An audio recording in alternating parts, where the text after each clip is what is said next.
The envelope sat in a mahogany drawer for 10 months, untouched and unread. When Paul Burrell finally opened it in June 1998, his hands trembled. Princess Diana's butler had received hundreds of letters from her over the years, but this one was different. The handwriting was hurried, almost frantic. The date at the top read October 1996, nearly a year before her death. I'm sitting here at my desk today, in October, longing for someone to hug me and encourage me to keep strong and hold my head high, Diana had written. But it was the next line that made Burrell's blood run cold. This particular phase in my life is the most dangerous. My husband is planning an accident in my car, brake failure, and serious head injury in order to make the path clear for him to marry. Burrell stared at the words. Diana had been dead for 10 months.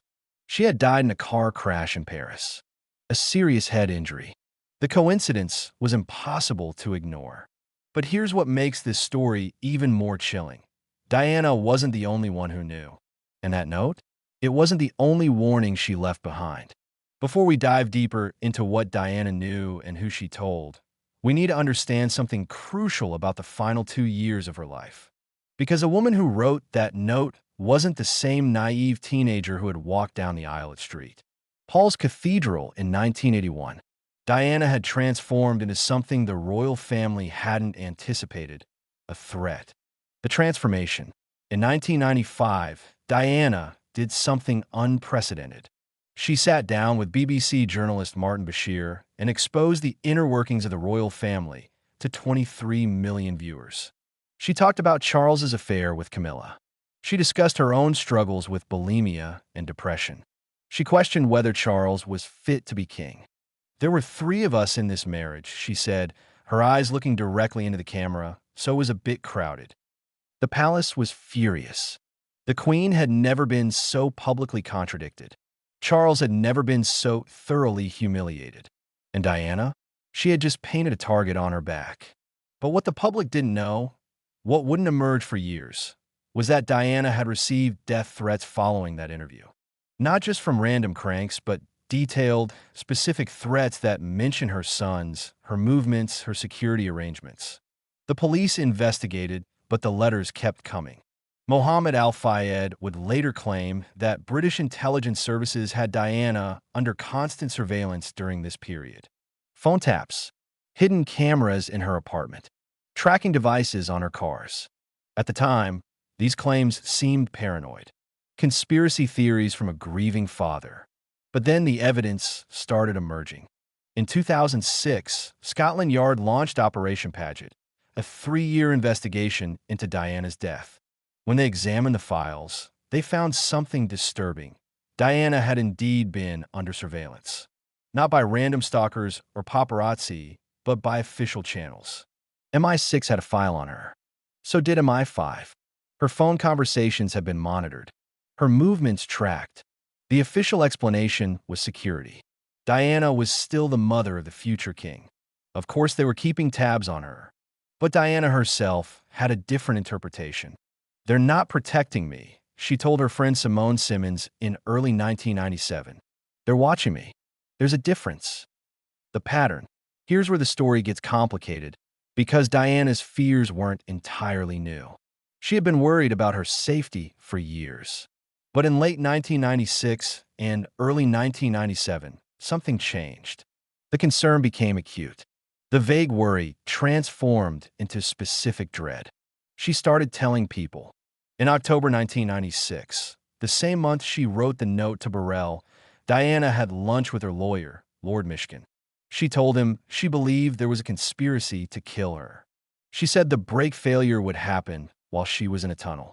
Lord Mishcon was so concerned that he wrote a note documenting the conversation. He placed it in an envelope marked to be opened in the event of death and gave it to his firm for safekeeping. That note wouldn't be opened until after Diana died. When police finally read it during their investigation, they found Diana had been unervingly specific. A car crash, brake failure, a tunnel. But wait, there's more. And this is where your brain should be starting to ask questions. Diana also confided in her friend Roberto Dvorak that October. She told him she was frightened. that they were planning something, that she wouldn't live to see William become king. Devore tried to calm her, suggesting she was being paranoid.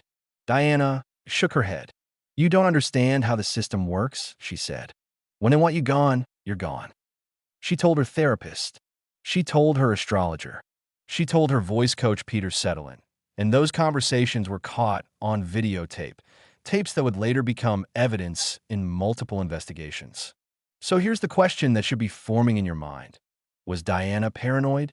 Was she suffering from some kind of persecution complex brought on by years of palace pressure and media scrutiny? Or did she actually know something?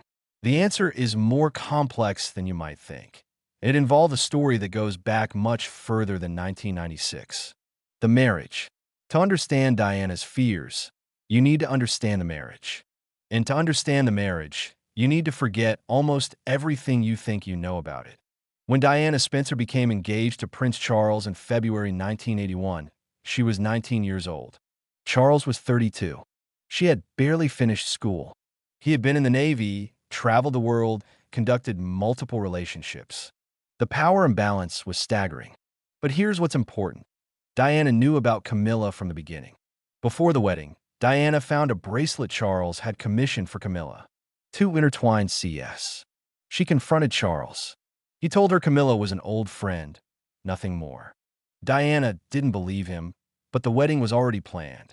The invitations sent. The world watching. "I wanted to call it off," Diana later told Andrew Morton, the journalist who would help her tell her story. "I was terrified, but I was on a train and I couldn't get off." The wedding happened. 900 million people watched worldwide. Diana cried the night before. Not from happiness, but from fear. She had already seen the photographs of Camilla in Charles's diary. She had already heard the whispered phone conversations. She knew she was walking into something far more complicated than a marriage. But she did it anyway, because what choice did a 19-year-old girl really have when the entire world expected her to become a princess? The marriage was a disaster from the start. On their honeymoon, Charles wore cufflinks Camilla had given him. Photos of Camilla fell out of his diary during the trip. Diana confronted him again. Charles told her she was being oversensitive, jealous, irrational.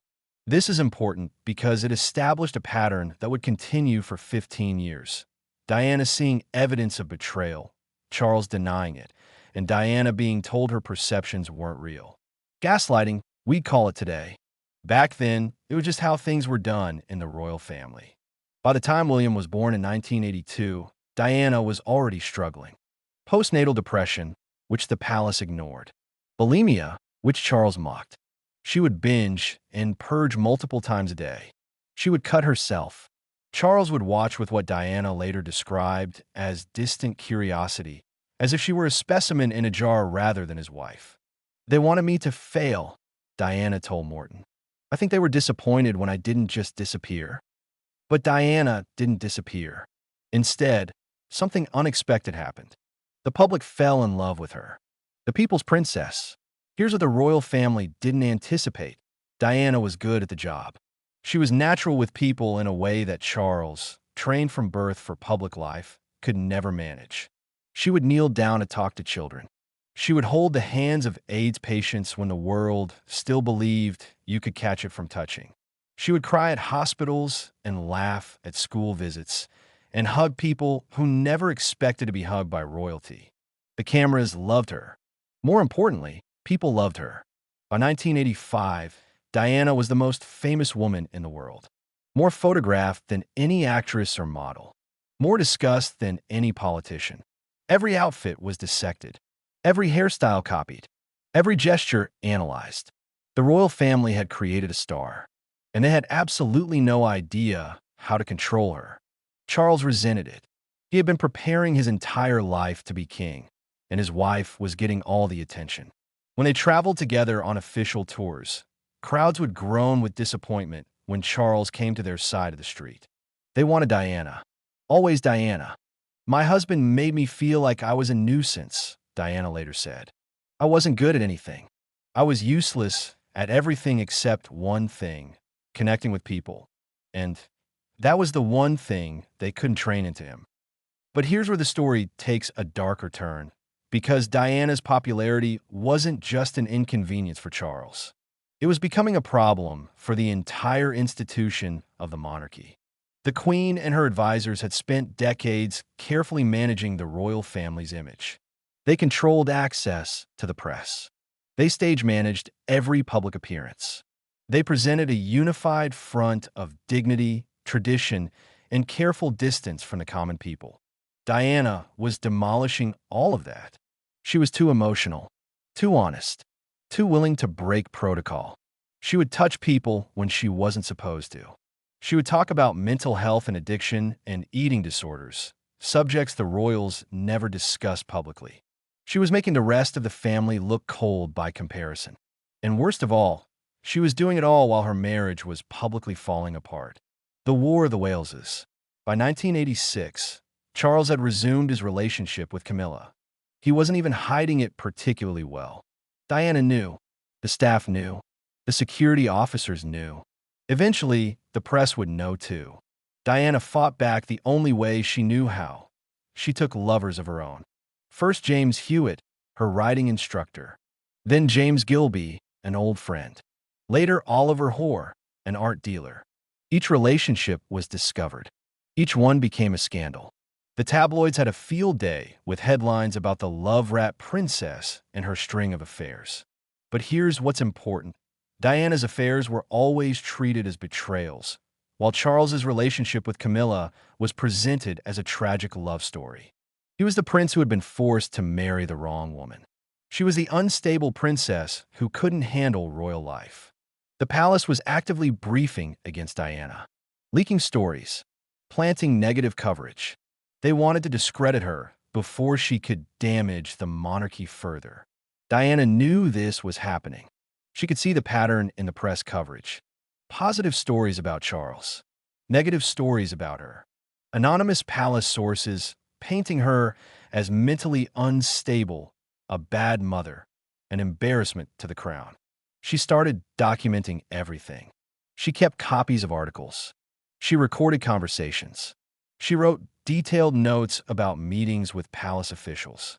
She was building a case, though for what, she wasn't entirely sure yet. In 1991, Diana did something that would change everything. She cooperated with Andrew Morton on a tell-all book about her life. Diana, her true story was published in June 1992, and it was devastating. For the first time, the public learned about Diana's bulimia, her suicide attempts, Charles's ongoing relationship with Camilla, the cold cruelty of life inside the palace. The book portrayed Diana as a victim and the royal family as her abusers. Diana initially denied involvement. The palace claimed the book was full of lies. But everyone knew the truth. Diana had finally struck back. The royal family was furious. The Queen called 199 her annus horribilis, horrible year. 3 of her 4 children's marriages fell apart. Windsor Castle caught fire, and Diana had exposed them all as thoroughly dysfunctional. But the palace's response wasn't to fix the problems Diana had exposed. It was to destroy Diana's credibility. The smear campaign. This is where we need to talk about something most people don't know.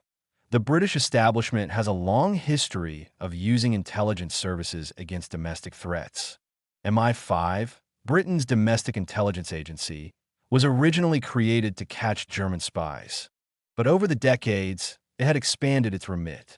Trade union leaders, socialist politicians, civil rights activists, anyone who threatened the established order could find themselves under surveillance. Was Diana a threat to the established order? Absolutely. She was the mother of the future king, but she was divorced from the royal family. She was the most popular person in Britain, but she was criticizing the monarchy. She was becoming increasingly independent, increasingly willing to speak her mind, increasingly difficult to control, and she was starting to make dangerous friends. In 1996, Diana began a relationship with Hasnat Khan, a Pakistani heart surgeon working in London. Khan was brilliant, dedicated, and completely uninterested in Diana's fame. For the first time in years, Diana seemed genuinely happy. But there was a problem. Khan was a Muslim. If Diana married him, her sons would have a Muslim stepfather. The future king would be spending weekends in a Muslim household. For the British establishment, this was unacceptable. Now, before you dismiss this as conspiracy theory, consider what we know. In 2004, the Butler inquiry into British intelligence failures in Iraq revealed that MI6 had operated a dirty tricks department that specialized in character assassination and smear campaigns. They had planted false stories in newspapers. They had created fake documents. They had destroyed reputations. Did they target Diana? We know they were watching her. We know her phones were tapped. We know her movements were tracked. The question is, were they actively working to undermine her? Diana thought they were. In early 1997, Diana told multiple friends that she believed her phones were bugged. She stopped using her landline. She would use payphones for sensitive conversations. She would change her mobile phone frequently. They're listening to everything, she told Simone Simmons. They know who I'm talking to. They know where I'm going. They know what I'm planning. What is she planning? That's the question that haunted investigators for years after her death. The landmine campaign. In January 1997, Diana traveled to Angola to support a campaign to ban landmines. She walked through active minefields. She held children who had lost limbs to explosions. She gave speeches condemning the international arms trade. The pictures were powerful. Diana in a protective vest and visor, walking through a minefield. Diana holding a child with prosthetic limbs. Diana angry, passionate, using her fame for something meaningful. The British government was not pleased. Britain was one of the world's largest arms exporters. The defense industry employed hundreds of thousands of people. Landmines were a significant export product. And here was the most famous woman in Britain calling them evil. A junior defense minister called Diana a loose cannon. Conservative politicians criticized her for interfering in politics. Palace officials leaked stories suggesting Diana was being manipulated by anti-British forces. But Diana wouldn't back down. In June 1997, she went to Bosnia. More minefields, more victims, more passionate speeches about the horror of these weapons. The world is too little aware of the waste of life, limb, and land which anti-personnel landmines are causing, Diana said. I needed to see for myself what was going on. I wanted to draw attention to what I saw as an evil.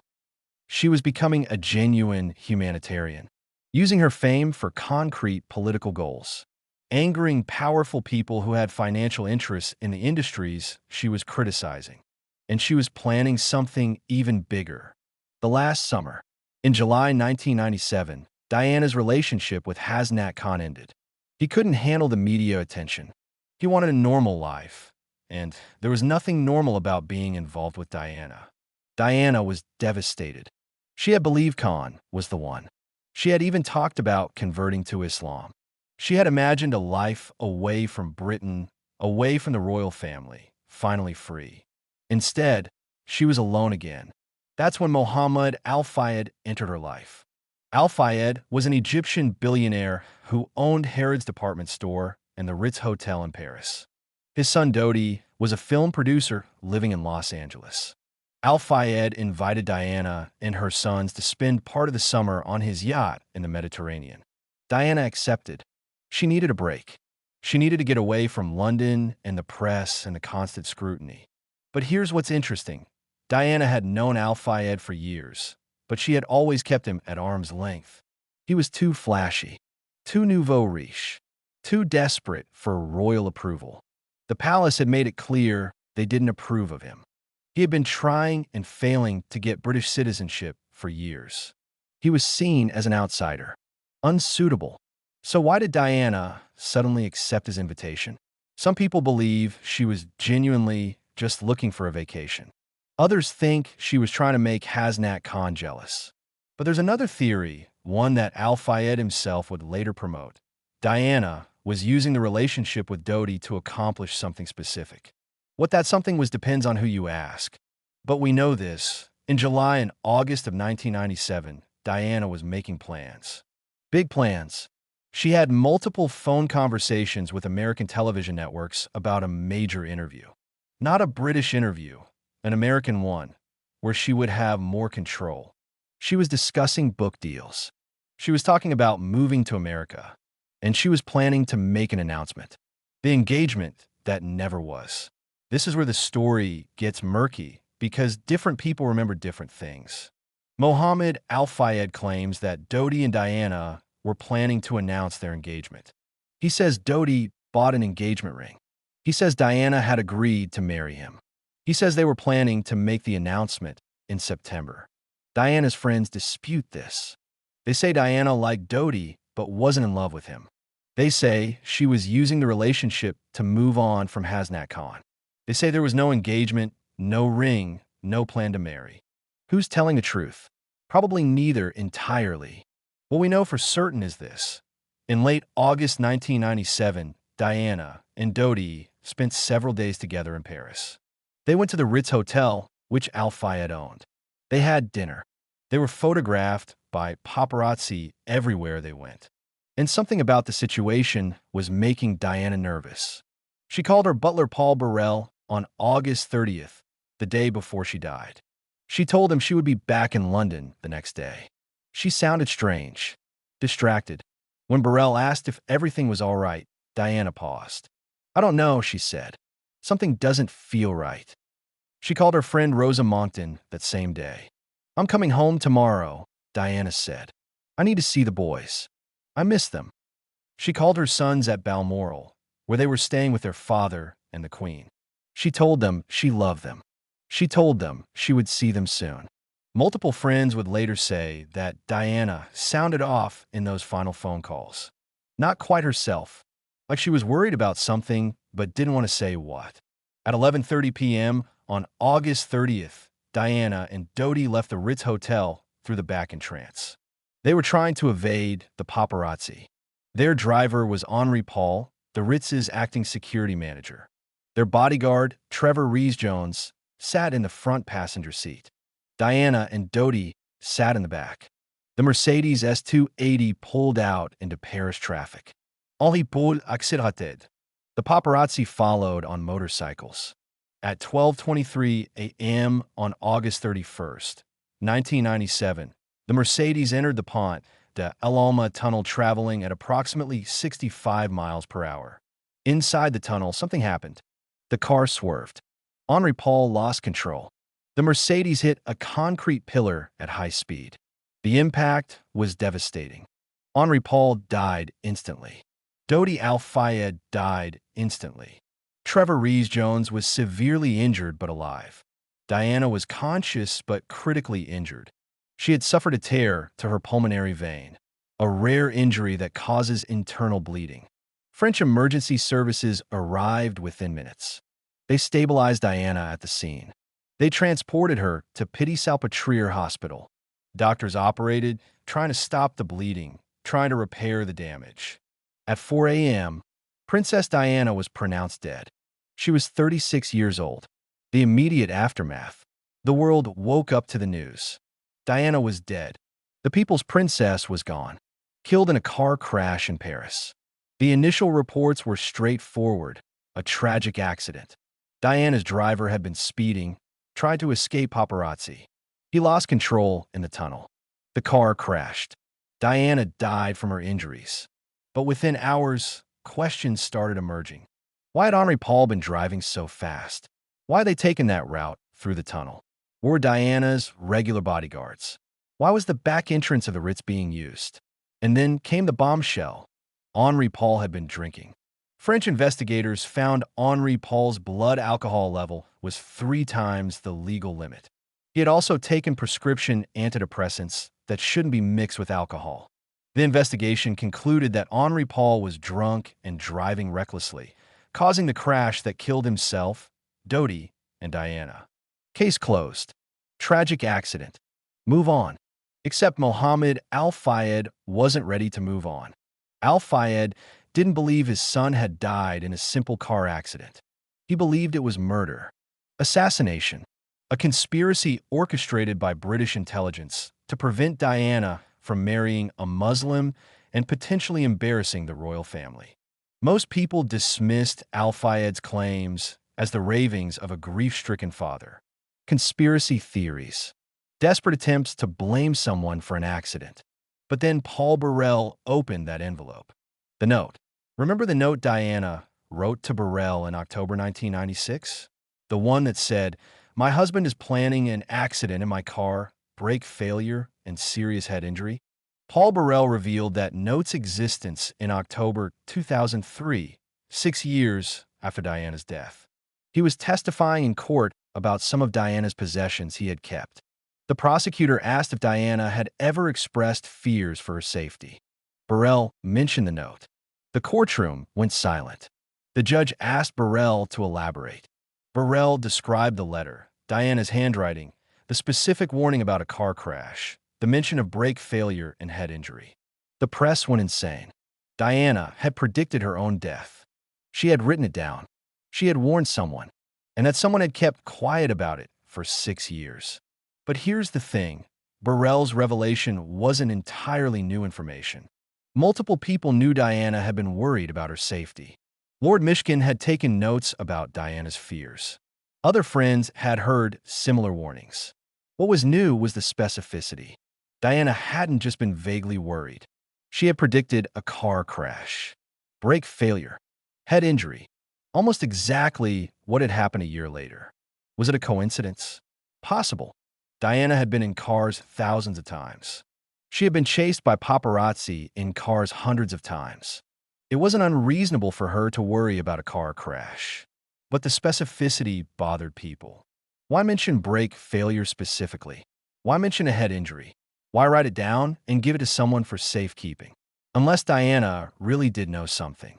Unless the warning wasn't paranoia, but intelligence. So what did Diana know? And how did she know it? The MI6 connection. To answer that question, we need to talk about Richard Tomlinson.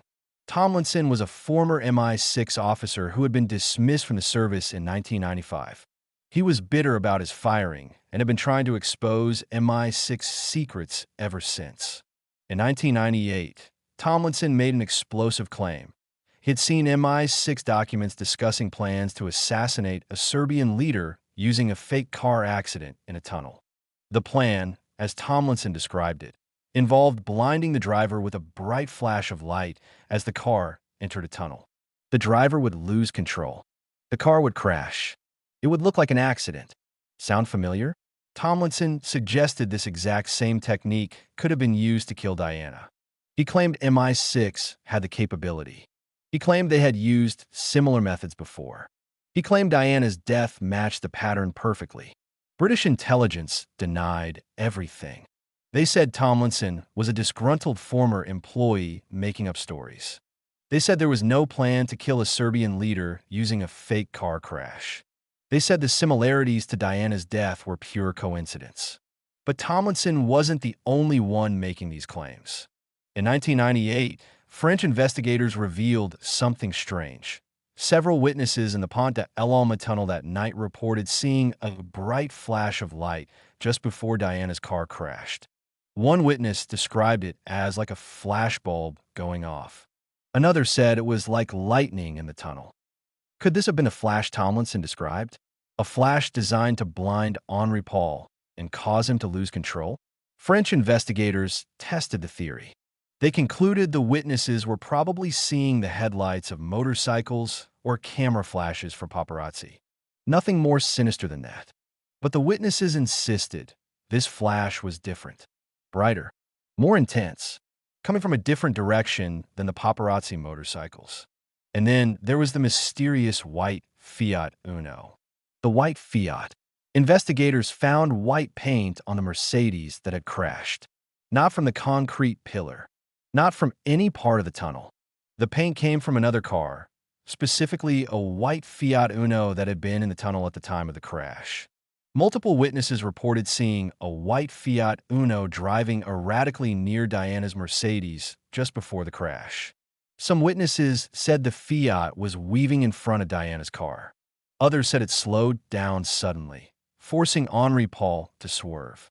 French police launched a massive search for the white Fiat Uno. They interviewed hundreds of Fiat owners.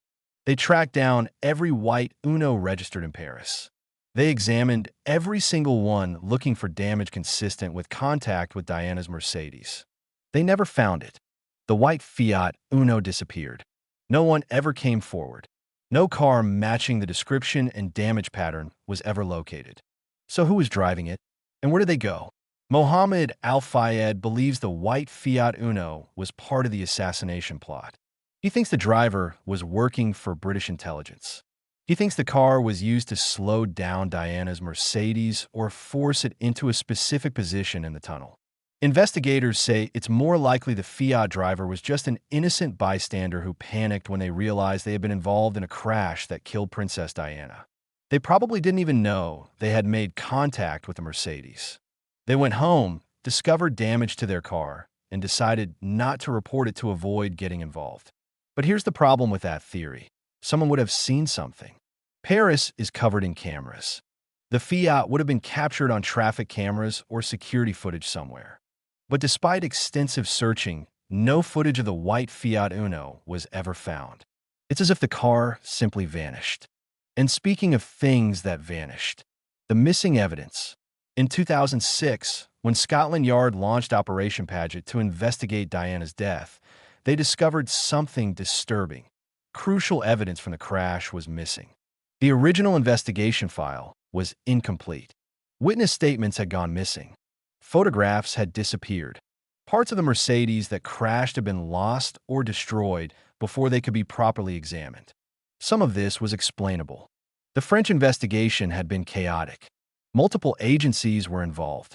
Evidence was stored in different locations. Things got misplaced.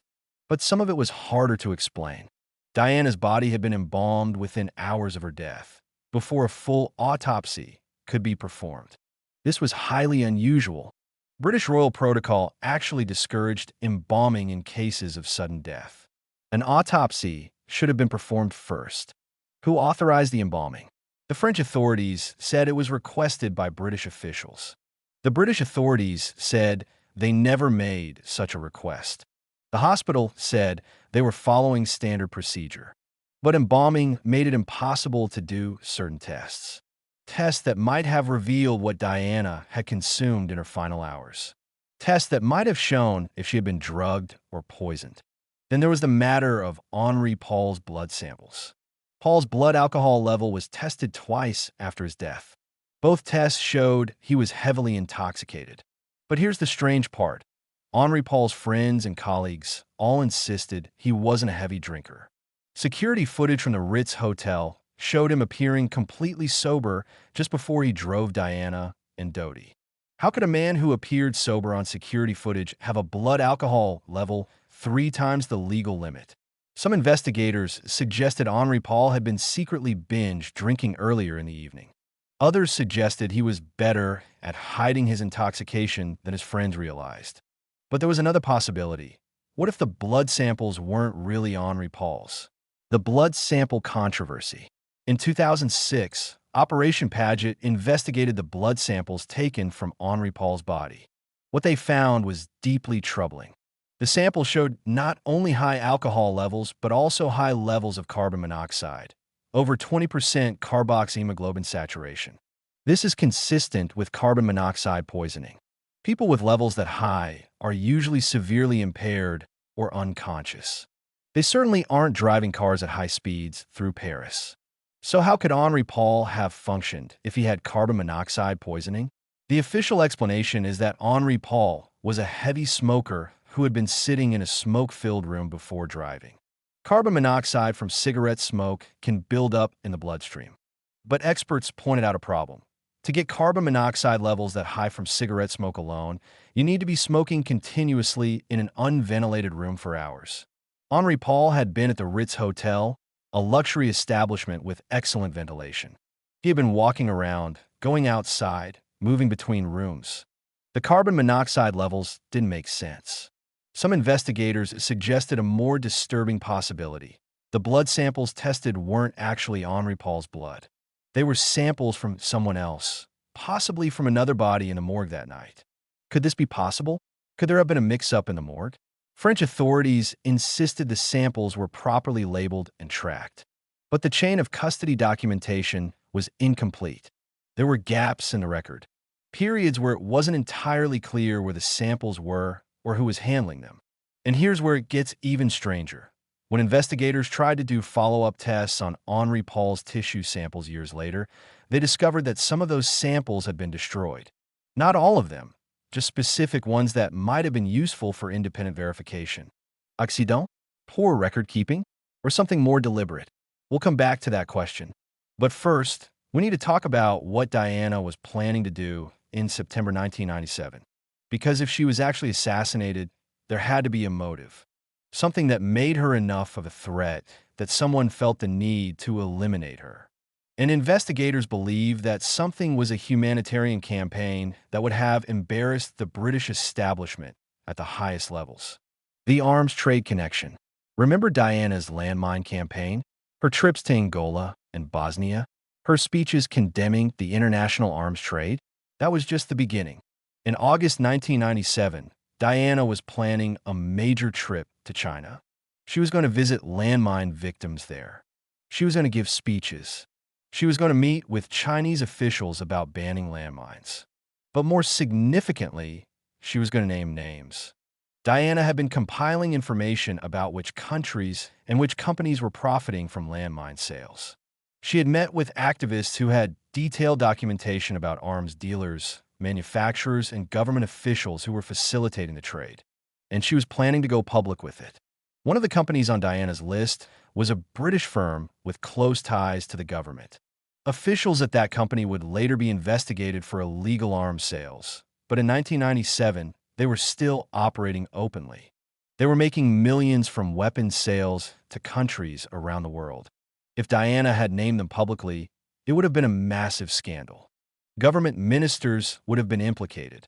Major donors to political parties would have been exposed. The entire British arms trade would have been scrutinized. Diana was also planning to expand her humanitarian work beyond landmines.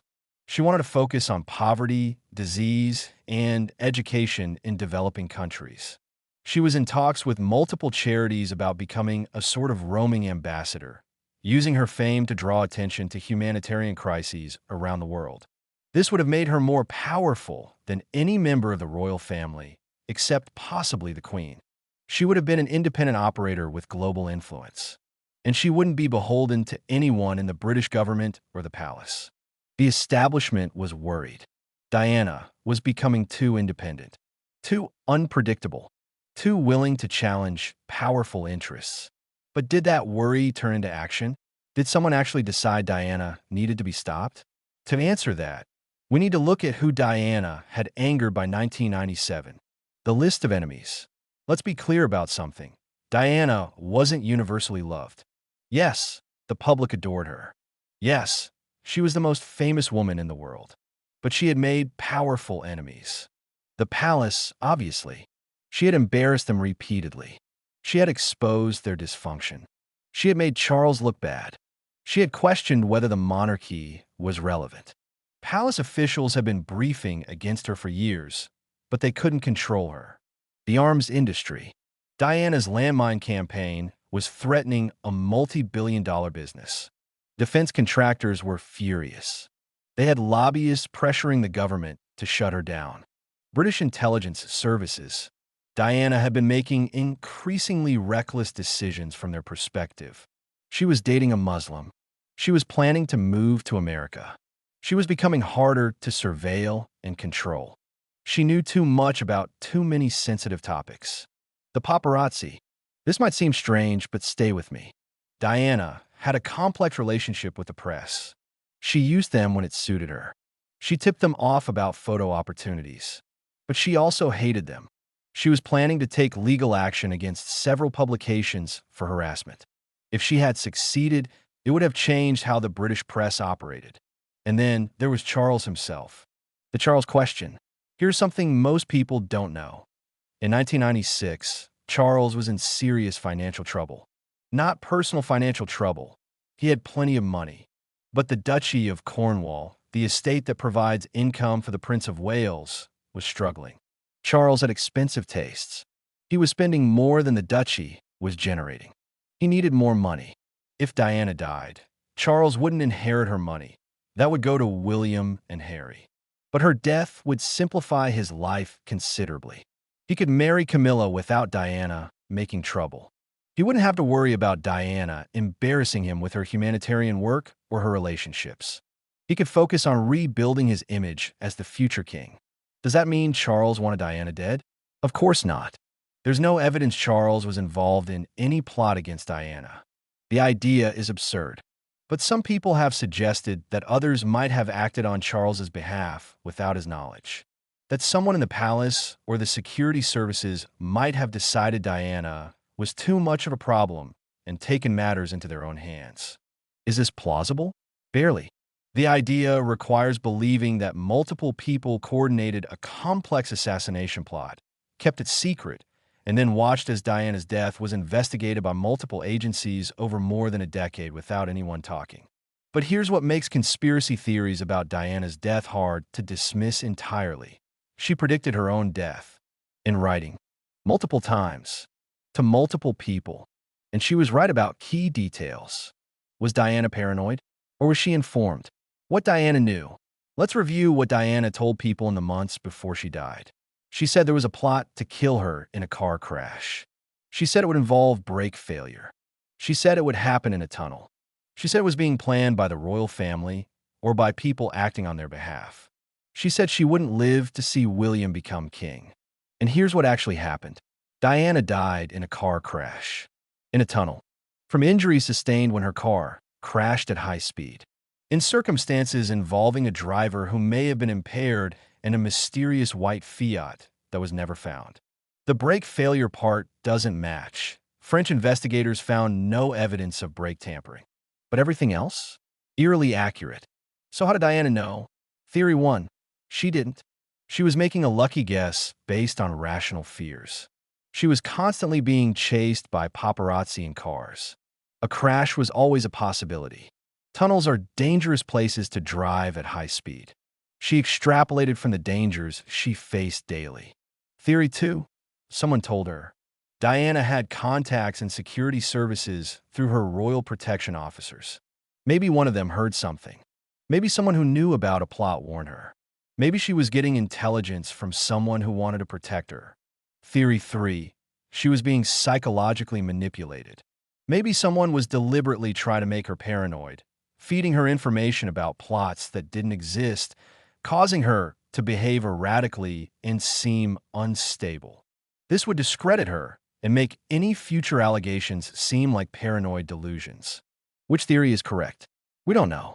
But here's what we do know. Diana was under enormous psychological pressure in the months before she died. Her relationship with Hasnat Khan had ended.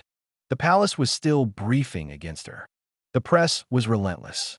She was making plans to leave Britain entirely. She was isolated, frightened, and increasingly desperate. And then she went to Paris with Dodi Al-Fayed. The Paris trip. Let's reconstruct Diana's final days. On August 28th, Diana and Dodi flew to Paris on Mohammed Al-Fayed's private jet. They checked into the imperial suite at the Ritz Hotel. They went shopping. They visited the Al-Fayed villa in the Bois de Boulogne. Paparazzi followed them everywhere. Diana seemed happy in some photos. Relaxed. She was smiling, holding Dodi's hand, looking carefree. But people who saw her during those days said she also seemed distracted, like her mind was elsewhere. On August 30th, Diana and Dodi returned to Paris after a brief trip to the Mediterranean. They went back to the Ritz. They had dinner at the hotel restaurant. The paparazzi were waiting outside. Dozens of them. Motorcycles with cameras. Vans with telephoto lenses. The crowd was growing. The photographers were getting aggressive. Diana and Dodi decided to leave through the back entrance. The original plan was to use Diana's regular security team and vehicles. But at the last minute, the plan changed. Why? Henri Paul, the Ritz's security manager, suggested a different approach.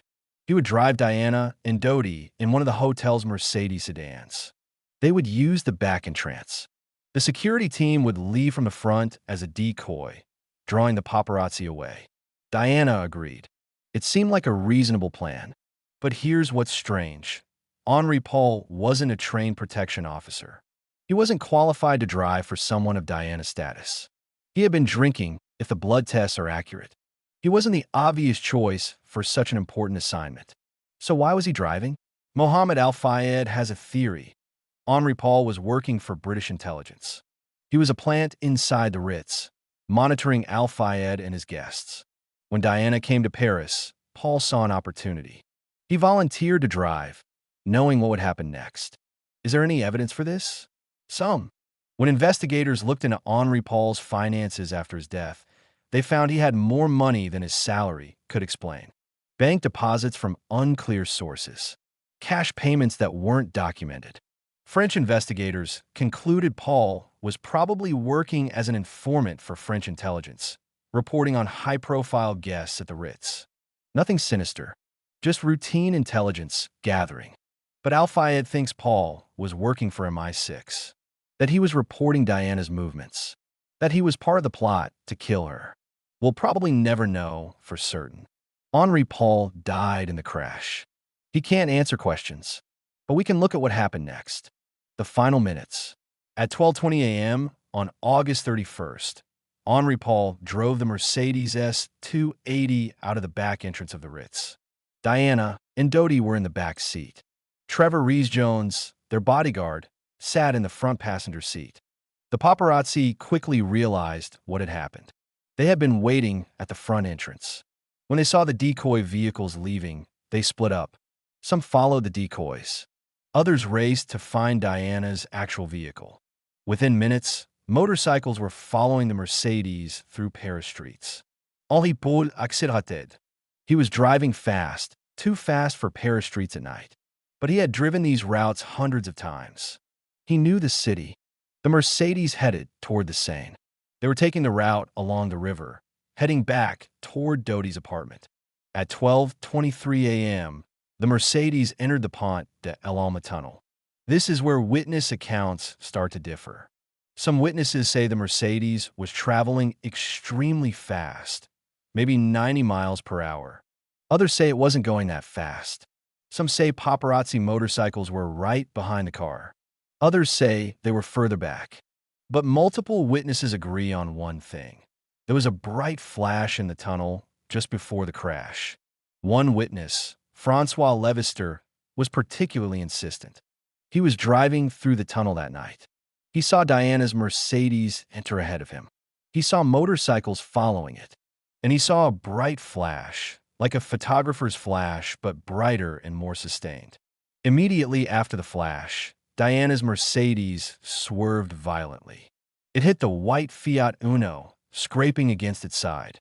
Then it veered left, crossing the center line of the tunnel, and slammed into the 13th concrete pillar at high speed. The sound of the impact echoed through the tunnel. The Mercedes spun and came to rest facing the wrong direction. The front of the car was destroyed. The engine had been pushed back into the passenger compartment.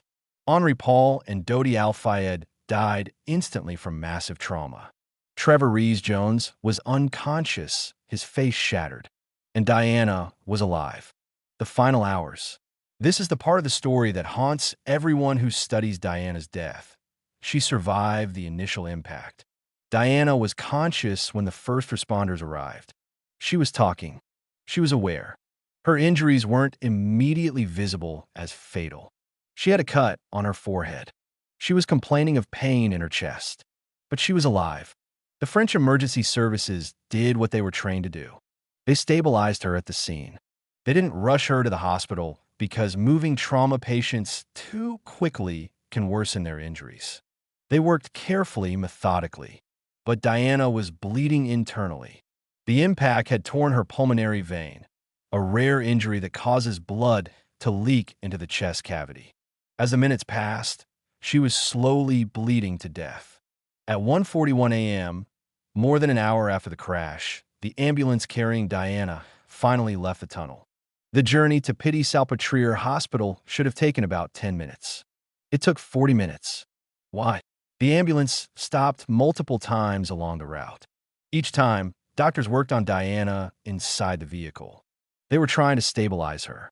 Her blood pressure was dropping. Her heart was struggling. By the time Diana reached the hospital at 2:06 a.m., She was in cardiac arrest. Doctors operated immediately. They opened her chest. They tried to repair the tear in her pulmonary vein. They tried to restart her heart, but she had lost too much blood. The damage was too severe. At 4 a.m., Princess Diana was pronounced dead. She had been alive for nearly 4 hours after the crash. If she had received different treatment, if she had been rushed immediately to the hospital, would she have survived? Some doctors say yes. The type of injury Diana sustained was treatable if caught quickly enough. If she had been in a hospital within minutes of the crash, surgeons might have been able to repair the damage before she lost too much blood. Others say no. The injury was too severe. The location of the tear made it difficult to repair. She would have died no matter what. But here's the question conspiracy theorists ask. Why did the ambulance take so long to get Diana to the hospital? The ambulance question. French emergency protocols are different from British or American ones. In France, the philosophy is stay and play, stabilize the patient at the scene and during transport, then take them to the hospital. In Britain and America, it's more load and go, get the patient to the hospital as quickly as possible. So the French paramedics were following their training. They weren't deliberately delaying. They were doing what they thought was best. But some investigators have questioned whether the delays were excessive, whether Diana should have been in the hospital faster, whether someone intervened to slow down her treatment. Is there any evidence of intervention? No, not really. There are reports that the ambulance carrying Diana stopped for 5 minutes near the Hôpital de la Petite-Salpêtrière while doctors worked on her inside the vehicle. Some conspiracy theorists suggest this stop was suspicious, that maybe someone accessed the ambulance during that stop, that maybe something was done to Diana that ensured she wouldn't survive. But medical records show Diana was in cardiac arrest at that point. The stop was doctors trying desperately to save her life, not someone trying to end it. Still, the question persists. Could Diana have been saved if things had been handled differently? We'll never know for certain. But what we do know is that in the hours and days after Diana's death, strange things started happening. The cover-up question. Within hours of Diana's death, officials began making decisions that would later seem questionable. Diana's body was embalmed before a complete autopsy. Her personal effects from the crash scene were collected by French authorities, but significant items went missing. The Mercedes was taken to a police impound lot, but then moved multiple times, making it difficult to maintain chain of custody for evidence. More importantly, certain witnesses were never properly interviewed. The people who reported seeing the bright flash in the tunnel, not all of them gave official statements. The mysterious white Fiat Uno, never found despite an extensive search. And then there was the matter of Henri Paul's background. When investigators looked into Paul's life after the crash, they found something strange. Large, unexplained cash deposits in his bank accounts. Money that couldn't be traced to his salary or any legitimate source. Where did the money come from? French intelligence admitted that Henri Paul had been an informant for them. He reported on notable guests at the Ritz. He provided information about high-profile visitors to Paris. The money was payment for intelligence. But some investigators believed Paul was working for other intelligence services too. British, American, maybe even Israeli. The money in his accounts came from multiple sources. If true, this would mean Henri Paul was essentially a spy, working at the Ritz, monitoring people like Dodi Al-Fayed and his guests, including Diana. Does this prove Paul was involved in a plot to kill Diana? No.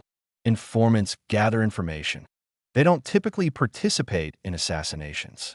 But it does raise questions about who knew Diana would be in that Mercedes. Who knew about the route she would take? Who knew that Henri Paul would be driving? Someone knew. The question is, what did they do with that information? The investigation begins. In the immediate aftermath of Diana's death, the official investigation was handled by French authorities.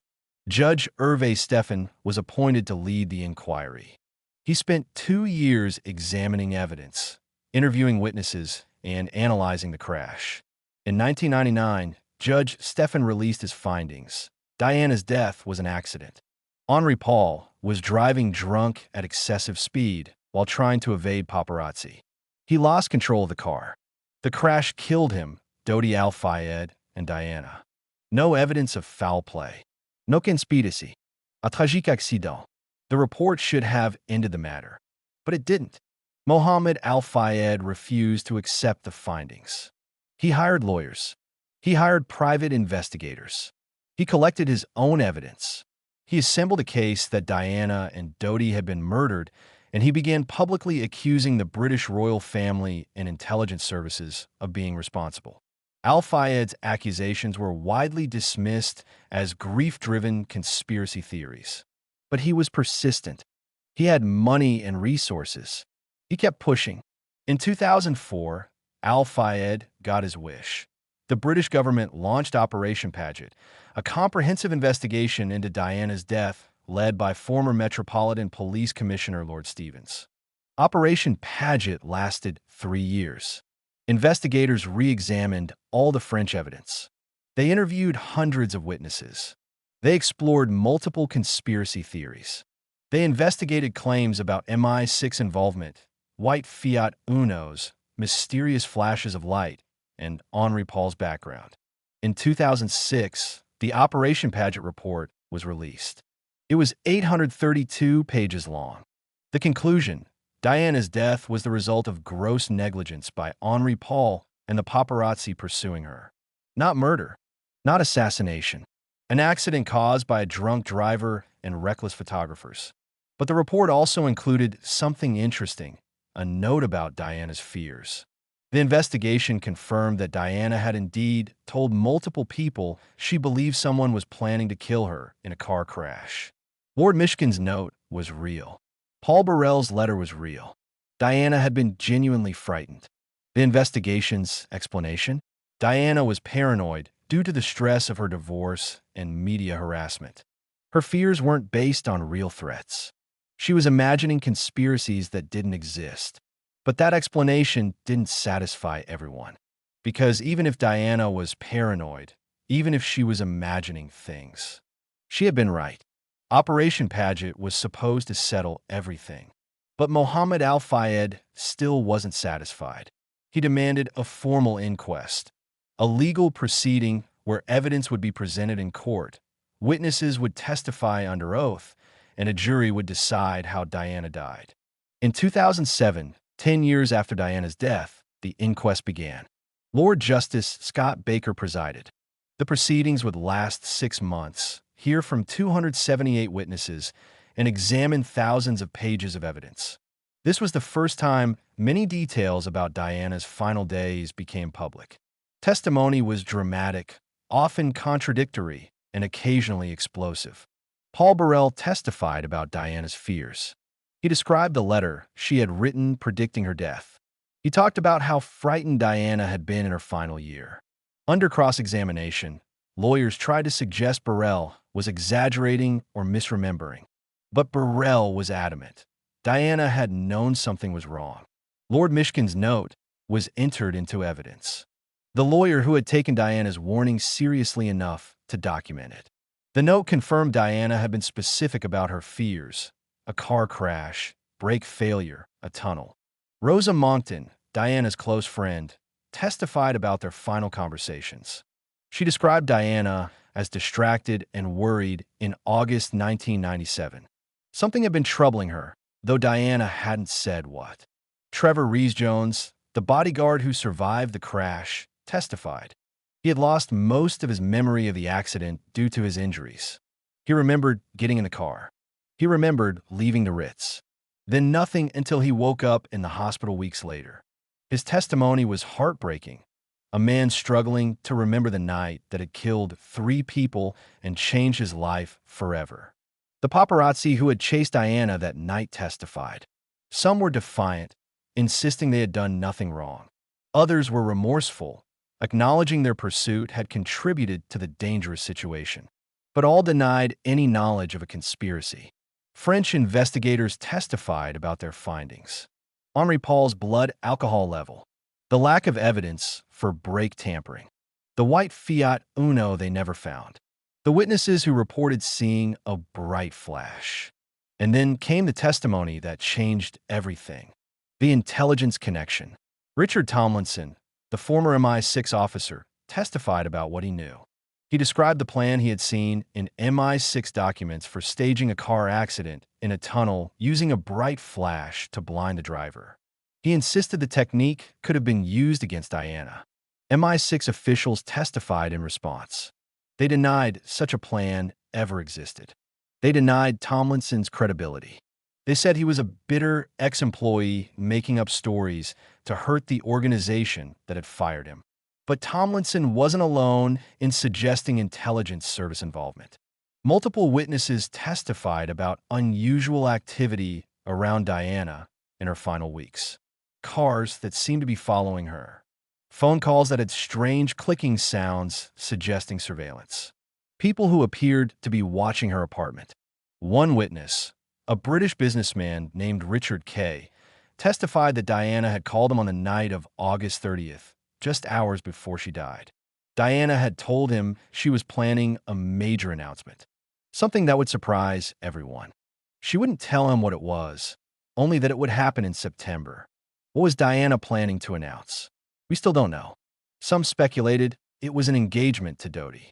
Others thought it might be about her humanitarian work. Some believed she was going to reveal something explosive about the royal family.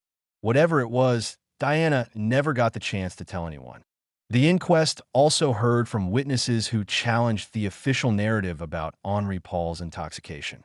Colleagues from the Ritz testified that Paul hadn't seemed drunk. Security footage showed him walking normally, talking coherently, showing no signs of impairment. How could a man who appeared sober have a blood alcohol level 3 times the legal limit? The defense brought in medical experts who suggested several possibilities. Maybe Paul had a high tolerance for alcohol. Maybe he had consumed alcohol quickly just before driving, so it hadn't fully affected him yet. Maybe the blood tests were accurate, but Paul was better at hiding his intoxication than anyone realized. But one expert raised a different possibility. Maybe the blood tests weren't accurate. Maybe there had been contamination. Maybe the samples had been mislabeled or switched. This led to some of the most contentious testimony of the inquest. The blood sample controversy deepens. Dr. Robert Forrest, a toxicology expert, testified about the peculiarities of Henri Paul's blood test results. The high carbon monoxide levels particularly troubled him. The combination of high alcohol and high carbon monoxide should have made Paul unable to function. Yet security footage showed him appearing normal. Dr. Forrest raised the possibility that the blood samples tested weren't actually Henri Paul's. Could there have been a mix-up at the French morgue? Could samples from different bodies have been confused? French pathologists testified that such a mix-up was impossible. The samples were carefully labeled. The chain of custody was maintained. They insisted the tests were accurate. But when pressed on the carbon monoxide levels, even French experts struggled to explain them. One suggested Paul had been exposed to exhaust fumes somehow. Another suggested he had been in a small, poorly ventilated space with heavy smoking. None of the explanations were entirely satisfactory. The jury heard testimony about the other peculiarities too. The white Fiat Uno that was never found. The bright flash multiple witnesses reported seeing. The unusual route taken through the tunnel. Each piece of evidence on its own could be explained. But together, they created a pattern that troubled even skeptics. And then the inquest heard from someone who claimed to have direct knowledge of a plot against Diana. The whistleblower. His name was redacted in official transcripts. For security reasons, he was identified only as Witness A. He claimed to be a former member of the British Special Forces, and he claimed to have information about a plan to kill Diana.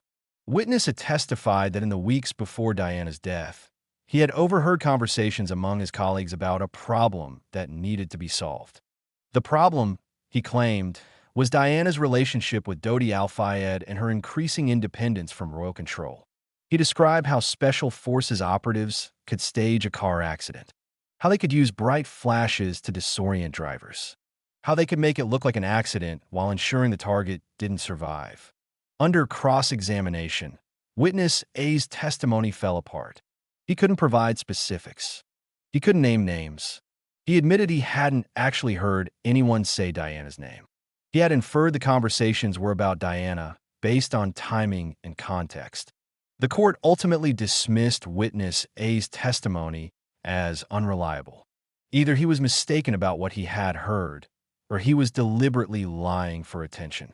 But the fact that such testimony was even presented showed how deep the suspicions ran. People wanted to believe there was a conspiracy. The alternative, that Diana had died in a meaningless accident, was somehow less tolerable than the idea she had been murdered. The verdict. After 6 months of testimony and deliberation, the jury reached its verdict in April 2008. Diana, Princess of Wales, and Dodi Al-Fayed were unlawfully killed. The deaths were the result of gross negligence by Henri Paul and the paparazzi pursuing their vehicle. The jury specifically rejected the conspiracy theories. No misais embodiment. No assassination plot. No white Fiat Uno deliberately causing the crash. Just a drunk driver, aggressive photographers, and terrible decisions that led to tragedy. Mohammed Al-Fayed immediately rejected the verdict. He continued insisting his son and Diana had been murdered. He continued accusing Prince Philip, the British establishment, and intelligence services of orchestrating the deaths. But for most people, the inquest verdict was the end. Diana had died in an accident. A terrible, preventable accident, but an accident nonetheless. The conspiracy theories should have died with that verdict. But they didn't, because new evidence kept emerging. Witnesses kept coming forward. Documents kept being leaked, and the story kept getting stranger. The NSA connection. In 2013, something unexpected happened. Former NSA contractor Edward Snowden leaked thousands of classified documents revealing the extent of American surveillance programs. Among those documents were references to British intelligence operations. One document mentioned Operation Paget. It noted that British intelligence had provided information to American counterparts about Diana's movements in her final weeks. The document didn't say what that information was or why it was being shared, but it confirmed that Diana was indeed under surveillance by intelligence agencies. This wasn't surprising to people who had followed the case. We already knew Diana had been monitored, but the Snowden documents revealed something else. The surveillance hadn't ended with Diana's death. Intelligence agencies had continued monitoring people connected to Diana even years after she died. Paul Burrell's phones had been tapped. Mohammed Al-Fayed's communications had been intercepted. Journalists investigating Diana's death had been under surveillance. Why? The official explanation was security. These people were discussing matters related to the royal family and national security. Of course, intelligence agencies were monitoring them. But critics saw something more sinister. If agencies were monitoring people investigating Diana's death, maybe they had something to hide. Maybe the surveillance was about controlling the narrative, making sure certain information never became public. What information? That's where things get murky. Because over the years since Diana's death, multiple people have claimed to know secrets about what really happened. Most have been dismissed as conspiracy theorists or attention seekers. But a few have been credible enough to make investigators take notice. The secret meeting. In 2010, a former British intelligence officer came forward with a strange story. He claimed that in September 1997, just weeks after Diana's death, he had attended a classified briefing about the crash. According to his account, the briefing was conducted by senior MI6 officials. They explained that Diana's death had been an accident, but one that had potentially prevented a significant security problem. Diana's relationship with Dodi Al-Fayed had been causing concern. Her increasing independence was making her difficult to manage. The crash, while tragic, had resolved these issues. The officer claimed the briefing made it clear. While intelligence services hadn't caused the crash, they weren't unhappy about the outcome. When pressed for proof, the officer couldn't provide documentation. The briefing had been verbal only. No records were kept. He had no evidence beyond his own memory. Was he telling the truth? We don't know. British intelligence denied any such briefing occurred. The officer was investigated and cleared of any wrongdoing, but his claims were never substantiated. Yet his story raised a disturbing possibility. Even if Diana's death was an accident, people in positions of power might have seen it as a convenient accident, one that solved problems they had been struggling to address. This concept, that Diana's death was both an accident and somehow beneficial to certain interests, is perhaps the most troubling aspect of the entire case. The survivors. Let's talk about the people who lived through that night and carried the trauma forward.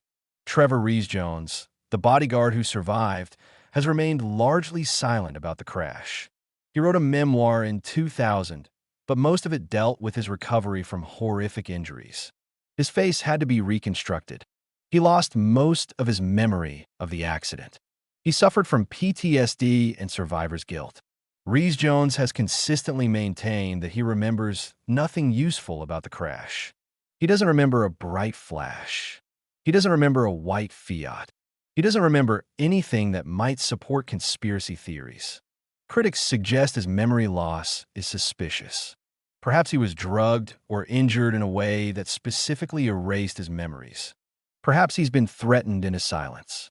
But medical experts who treated Rees-Jones say his memory loss is entirely consistent with the traumatic brain injury he suffered. Head trauma often causes amnesia about the events immediately before and during the injury. There's nothing suspicious about it. Rees-Jones has been adamant that he wants to be left alone. He doesn't want to be part of conspiracy theories. He just wants to move on with his life. But people won't let him. Even decades later, journalists and investigators still try to contact him, hoping he'll remember something new. The paparazzi who chased Diana that night have lived with guilt and infamy. Several were arrested immediately after the crash and charged with manslaughter and failing to assist people in danger. The charges were eventually dropped, but their reputations were destroyed. Some of those photographers have defended their actions. They argue they were doing their jobs. Diana courted the press when it suited her. She couldn't complain when they photographed her at other times. The crash wasn't their fault. It was Henri Paul's fault for driving drunk. Others have expressed remorse. One photographer described having nightmares about that night for years. Another said he wished he had never taken any of the thousands of photos he shot of Diana. But perhaps the most haunted survivors aren't the people who were there that night. They're Diana's sons, William and Harry. When Diana died, William was 15 years old. Harry was 12. They were at Balmoral Castle in Scotland with their father, grandparents, and other family members. Prince Charles woke them early on the morning of August 31st to tell them their mother was dead. The boys were devastated. William reportedly asked, "Do we have to go to church today?" as if normal routines could somehow continue despite everything changing. The public mourning that followed was intense and strange. Millions of people grieved for Diana. Flowers piled up outside Kensington Palace. Strangers wept in the streets. And William and Harry were expected to walk behind their mother's coffin in front of those millions of mourners and billions watching on television. The image of those two boys walking behind Diana's casket became iconic. So young, so obviously devastated. Their heads bowed, their faces carefully neutral, even though they must have been screaming inside. Prince Philip walked with them. So did Diana's brother, Earl Spencer, and Prince Charles. But William and Harry were alone in their grief in the way that children who lose a parent are always alone. In the years since, both princes have spoken about how Diana's death affected them. William described going numb, shutting down his emotions because feeling anything was too painful. Harry talked about being angry at the world, acting out, using alcohol and drugs to cope with trauma he didn't know how to process. Both princes have suggested they believe their mother was failed by the system. Not necessarily murdered. They've never claimed that publicly. But failed. Let down by people who should have protected her. Harassed by photographers who should have left her alone.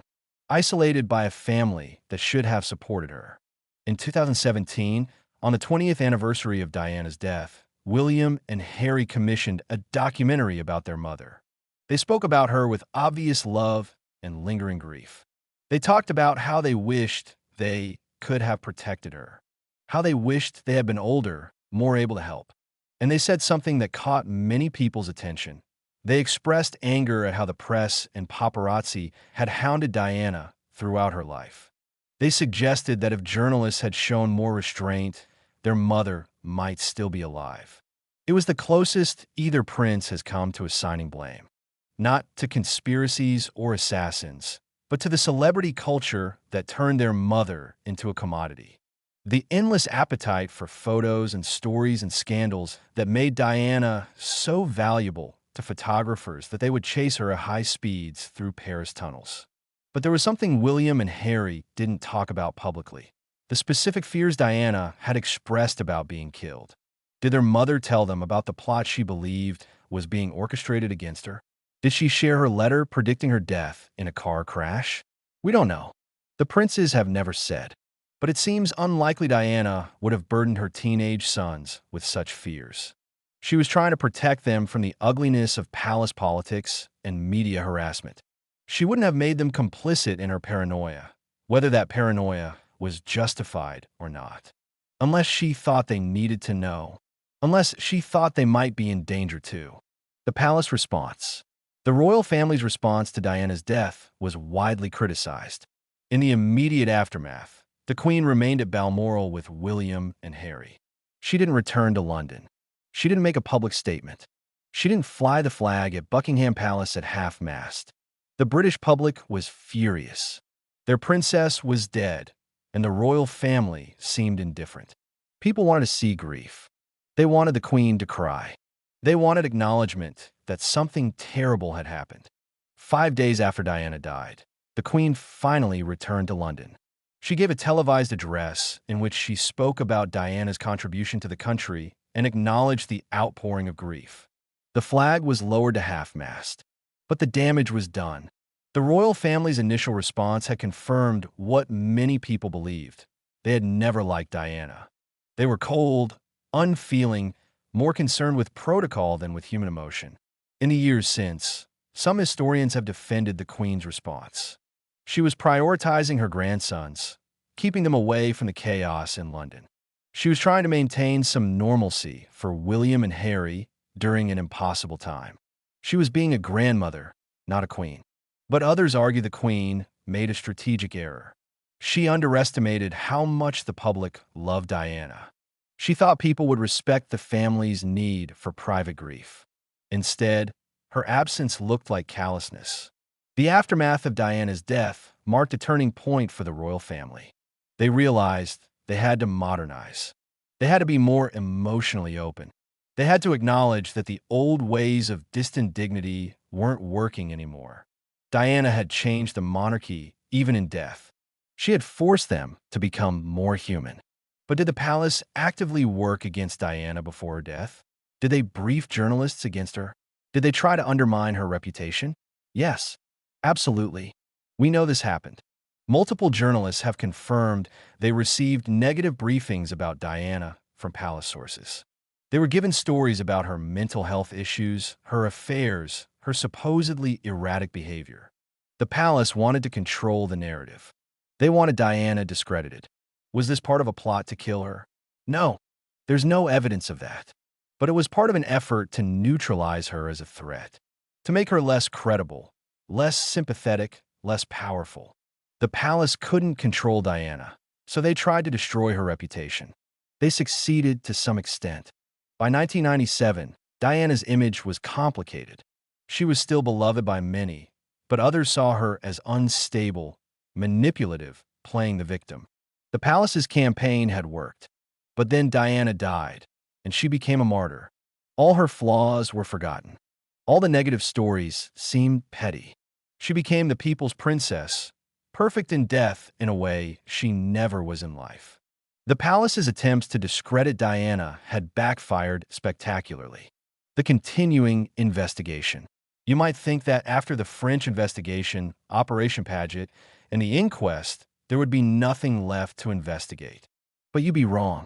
In 2013, British police received new information that required them to reopen aspects of the case. A former soldier claimed he had information about SAS involvement in Diana's death. The soldier's ex-wife had reported his claims to police. Scotland Yard investigated. They examined the new claims. They interviewed the soldier. And ultimately, they concluded there was no credible evidence to support his allegations. The soldier couldn't provide specifics.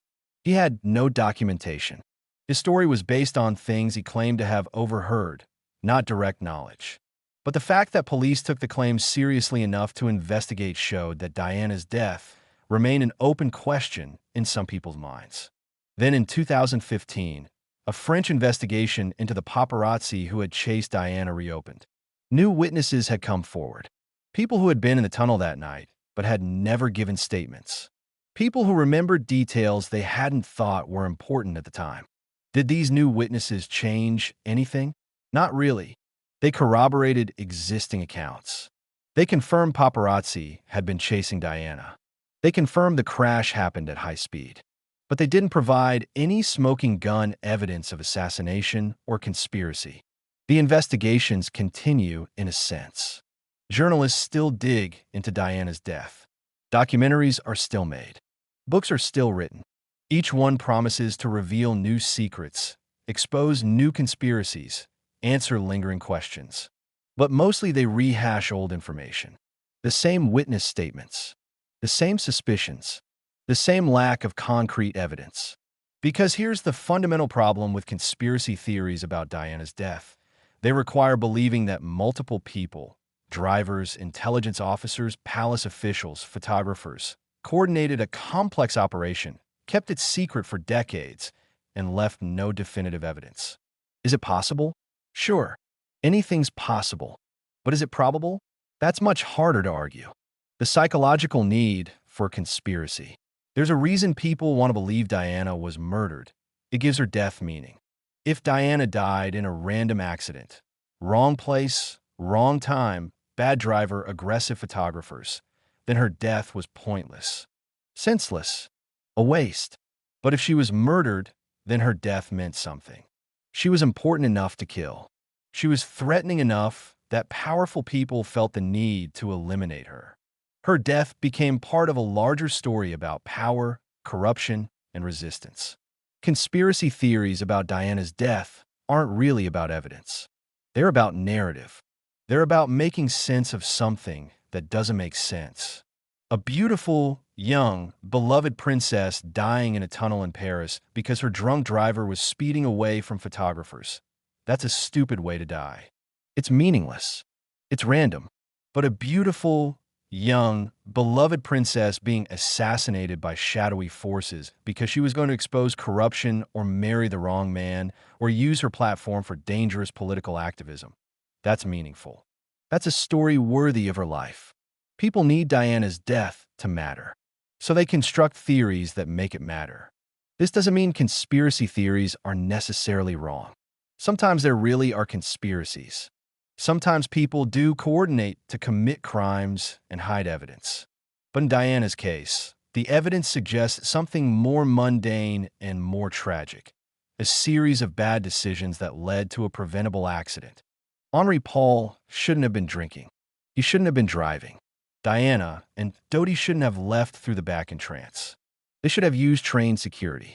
The paparazzi shouldn't have chased them so aggressively. Any one of those decisions being different might have saved Diana's life. But they all happened, and she died. Sometimes there's no conspiracy. Sometimes tragedy is just tragedy. But that's not the whole story. Because even if Diana's death was an accident, there are still unanswered questions. Things that don't quite fit. Pieces of evidence that remain troubling. The unanswered questions. Let's be honest about what we still don't know.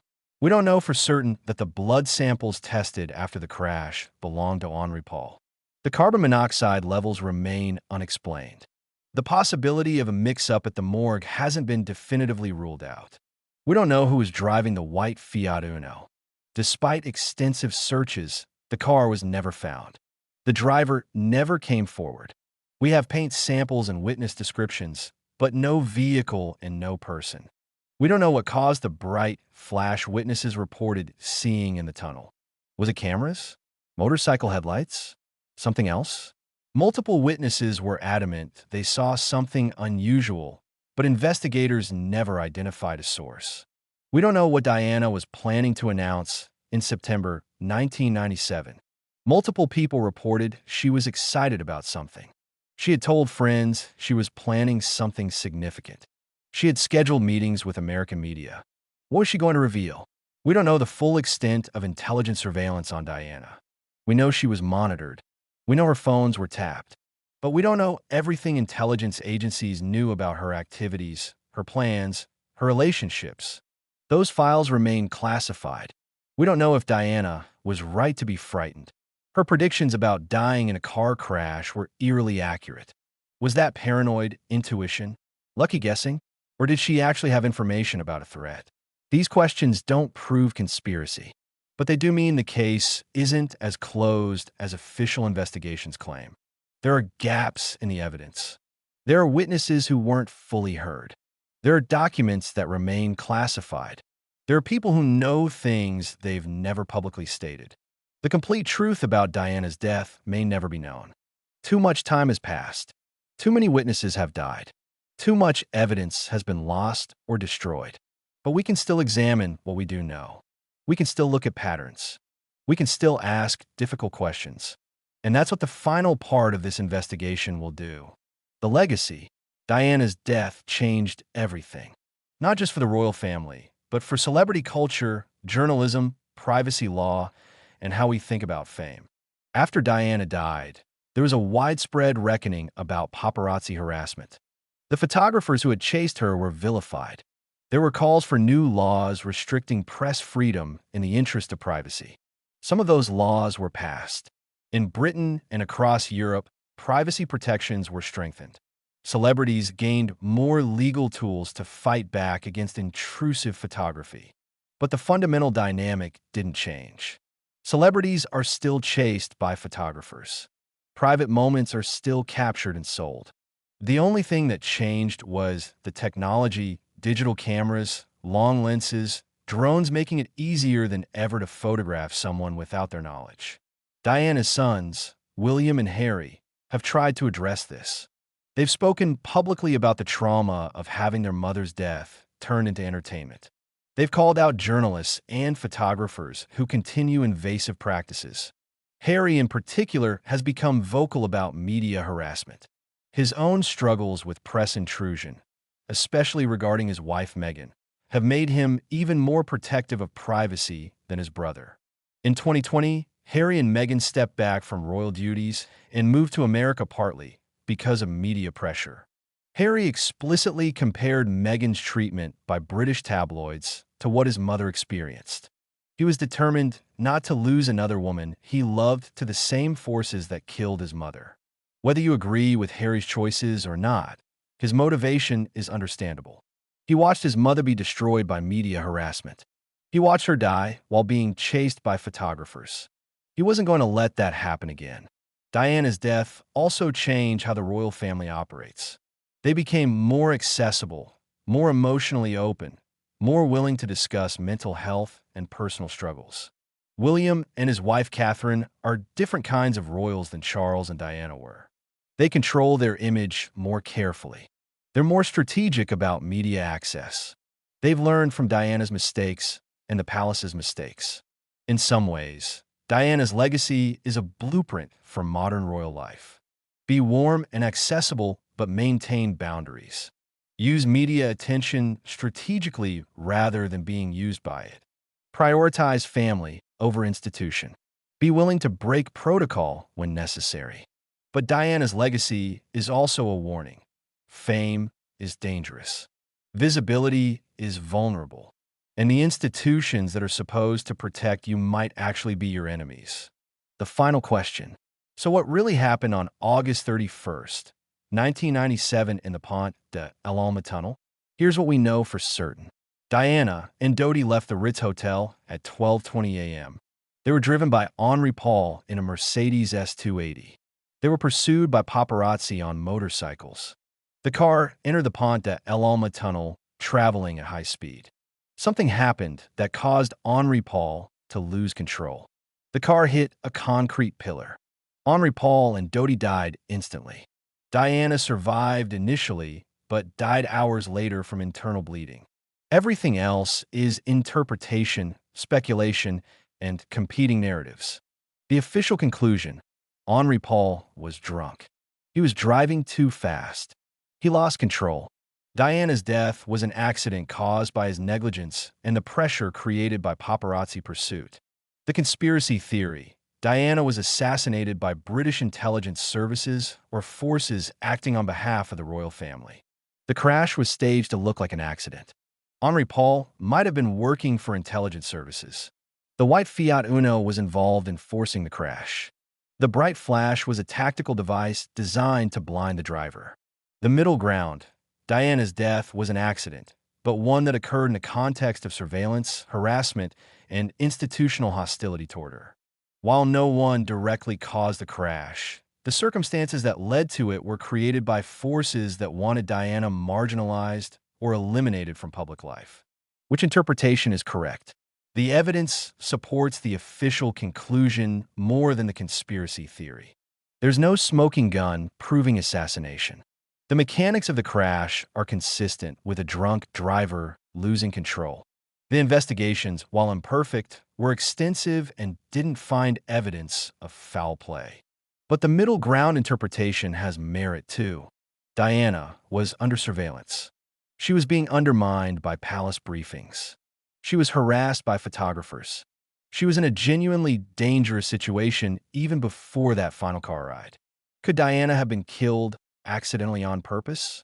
Could intelligence services have created conditions that made her death likely without directly causing it? That's a question that can't be answered with available evidence. It requires believing in a sophisticated conspiracy that left no definitive traces. It requires assuming intelligence agencies are both competent enough to pull off complex operations and incompetent enough to leave clues that investigators might eventually discover. Most serious investigators have concluded Diana's death was an accident. A tragic, preventable accident, but an accident nonetheless. But even they acknowledge there are unanswered questions. Things that seem strange. Pieces that don't quite fit. The truth is probably less dramatic than conspiracy theories suggest, but more complex than official reports acknowledge. Diana died because Henri Paul made terrible decisions that night. She died because security protocols weren't followed. She died because photographers chased her aggressively. She died because French emergency services didn't get her to a hospital fast enough. But she also died because she was in a fundamentally dangerous position. She was too famous, too independent, too willing to challenge powerful institutions. She had made enemies. She had worried people. She had become difficult to control. Even if no one actively killed Diana, the circumstances of her life made her death likely eventually. Whether it happened in a Paris tunnel or somewhere else, Diana was on a collision course with tragedy. She knew it. That's why she wrote those letters. That's why she warned people. She could feel the danger even if she couldn't identify its exact source. And she was right. For 20 years after Diana's death, Dodi Al-Fayed refused to let the story die. He spent millions on private investigations. He hired lawyers. He commissioned reports. He gave countless interviews accusing the royal family of murder. His central claim never wavered. Prince Philip orchestrated Diana's death because she was pregnant with Dodi's child and planning to marry a Muslim. The British establishment couldn't tolerate a Muslim stepfather to the future king. So they killed her. Was Diana pregnant? No credible evidence supports this. The autopsy performed in France found no pregnancy. British pathologists who later reviewed the evidence agreed. Diana was not pregnant when she died. Al-Fayed insisted the autopsy was manipulated. The embalming destroyed evidence. The blood tests were faked. He produced no proof, only accusations. Did Diana plan to marry Dodi?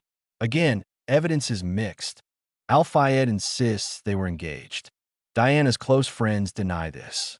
They say Diana enjoyed Dodi's company but wasn't in love with him. She was using the relationship to move on from Hasnat Khan.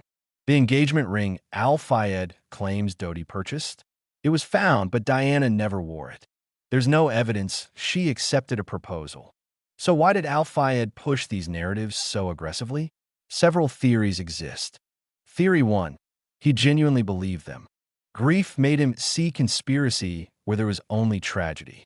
He couldn't accept that his son died in a meaningless accident, so he constructed an explanation that gave the death significance. Theory 2.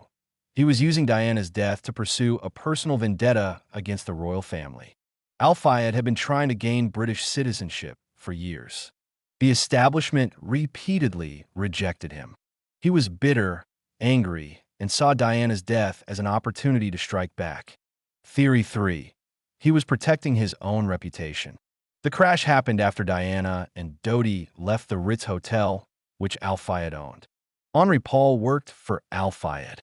If the crash was just an accident caused by Al-Fayed's drunk employee driving Al-Fayed's guests in an Al-Fayed vehicle, then Al-Fayed bore some responsibility. But if it was an assassination, then Al-Fayed was blameless, just another victim of the conspiracy. Which theory is correct? Probably all of them to some degree. Al-Fayed died in 2023 at age 94, still insisting Diana and Dodi had been murdered. He never found peace with the official explanations. He never accepted the inquest verdict. He went to his grave believing in the conspiracy. Was he right? Almost certainly not. But his crusade did accomplish something. It kept the case in public consciousness. It forced multiple investigations. It revealed information that might otherwise have remained hidden. Without Al-Fayed's persistence, we wouldn't know as much as we do about Diana's final days. Even if his conclusions were wrong, his investigations uncovered important truths. The intelligence files. In 2019, something significant happened. The British government was forced to release previously classified documents related to Diana's surveillance. Not all documents. Many remained secret, but enough were released to confirm what investigators had long suspected. Diana was under extensive intelligence monitoring in her final years. MI5 had files on her dating back to the early 1990s. MI6 had tracked her foreign trips and contacts. GCHQ, Britain's signals intelligence agency, had intercepted her communications. Diana wasn't just casually monitored. She was a significant intelligence target. Why? The official explanation: security. Diana was the mother of the future king. She was traveling to potentially dangerous countries. She was meeting with controversial figures. Intelligence agencies needed to know what she was doing to protect her and assess any threats. But the released documents showed something else. Intelligence agencies were also gathering information about Diana's private life, her relationships, her emotional state, her plans and intentions. This wasn't just security monitoring, it was comprehensive surveillance. One particularly troubling document discussed Diana's relationship with Hasnat Khan. It noted that Khan was Pakistani and Muslim. It expressed concern about Diana potentially marrying him. It discussed the implications this would have for the royal family and British interests in Pakistan. The document didn't suggest killing Diana, but it did treat her relationship as a problem requiring attention at the highest levels of government. Another document discussed Diana's humanitarian work. It noted her landmine campaign was creating difficulties for British defense industry interests. It suggested ways to manage Diana's public statements to minimize damage to British commercial interests. Again, nothing directly sinister, but the documents revealed an institutional hostility toward Diana. Government officials saw her as troublesome. They were actively working to limit her influence and counter her activities. These weren't fringe figures acting on their own. This was official policy at high levels of British government. Does this prove Diana was assassinated? No, but proves she was right to be worried. The establishment really was watching her. They really did see her as a problem. They really were working against her interests. Diana's paranoia was justified. Whether or not anyone actually plotted to kill her, powerful people wanted her neutralized. The new witnesses. Even decades after Diana's death, New witnesses occasionally emerge. People who were in Paris that night, but never gave official statements. People who saw things but didn't realize their significance at the time. People who were too frightened to come forward initially. In 2017, a French businessman came forward claiming he had been in the Pont de l'Alma tunnel immediately after the crash. He saw the Mercedes smoking against the pillar. He saw the motorcycle circling. And he saw something else, a man in dark clothing examining the wreckage before emergency services arrived. The man appeared to be taking photographs, but not with a regular camera. The businessman described it as some kind of technical equipment. The man spent maybe 30 seconds at the crash site, then got on a motorcycle and left before police arrived. Who was this man? What was he photographing? Why did he leave before authorities arrived? French police investigated the businessman's claims. They found him credible but couldn't verify his story. No other witnesses reported seeing such a person. Security cameras didn't capture anyone matching the description. The mysterious man in dark clothing remained unidentified. Was he a paparazzo who fled to avoid arrest? An intelligence operative documenting the scene? Someone checking to make sure Diana was dead? Or just a random passerby the businessman misremembered 2 decades later? We don't know. In 2019, another witness emerged. A woman who had been working as a cleaning person at a hotel near the crash site. She claimed that on the morning of August 31st, before news of the crash was public, she overheard 2 men in business suits discussing an accident in the tunnel. One of them said something like "it's done" or "it's finished." The woman didn't think much of it at the time. She assumed they were discussing a traffic accident she hadn't heard about. But after learning about Diana's death, she wondered if the conversation had been about something else. She didn't come forward for years because she was frightened. She was an immigrant working illegally in France. She didn't want attention from authorities. But decades later, with a secure immigration status, she decided to report what she had heard. Investigators interviewed her. They found her account interesting but impossible to verify. She couldn't identify the men. She couldn't remember which hotel it was. Her memory of the exact words was fuzzy after so many years. The conversation might have been about Diana's crash, or it might have been about something completely unrelated. These new witnesses don't change the fundamental narrative. They don't provide smoking gun evidence of conspiracy, but they keep the questions alive. They suggest there might be pieces of the story still missing, details we haven't yet discovered, or they're just examples of how memory becomes unreliable over time. How people convince themselves they saw or heard things they didn't. How the enormous cultural significance of Diana's death makes people want to have been part of the story somehow. The truth is probably somewhere in between. The royal family silence. In all the years since Diana's death, the royal family has said very little publicly about it. They attended her funeral. They supported William and Harry. They cooperated with official investigations.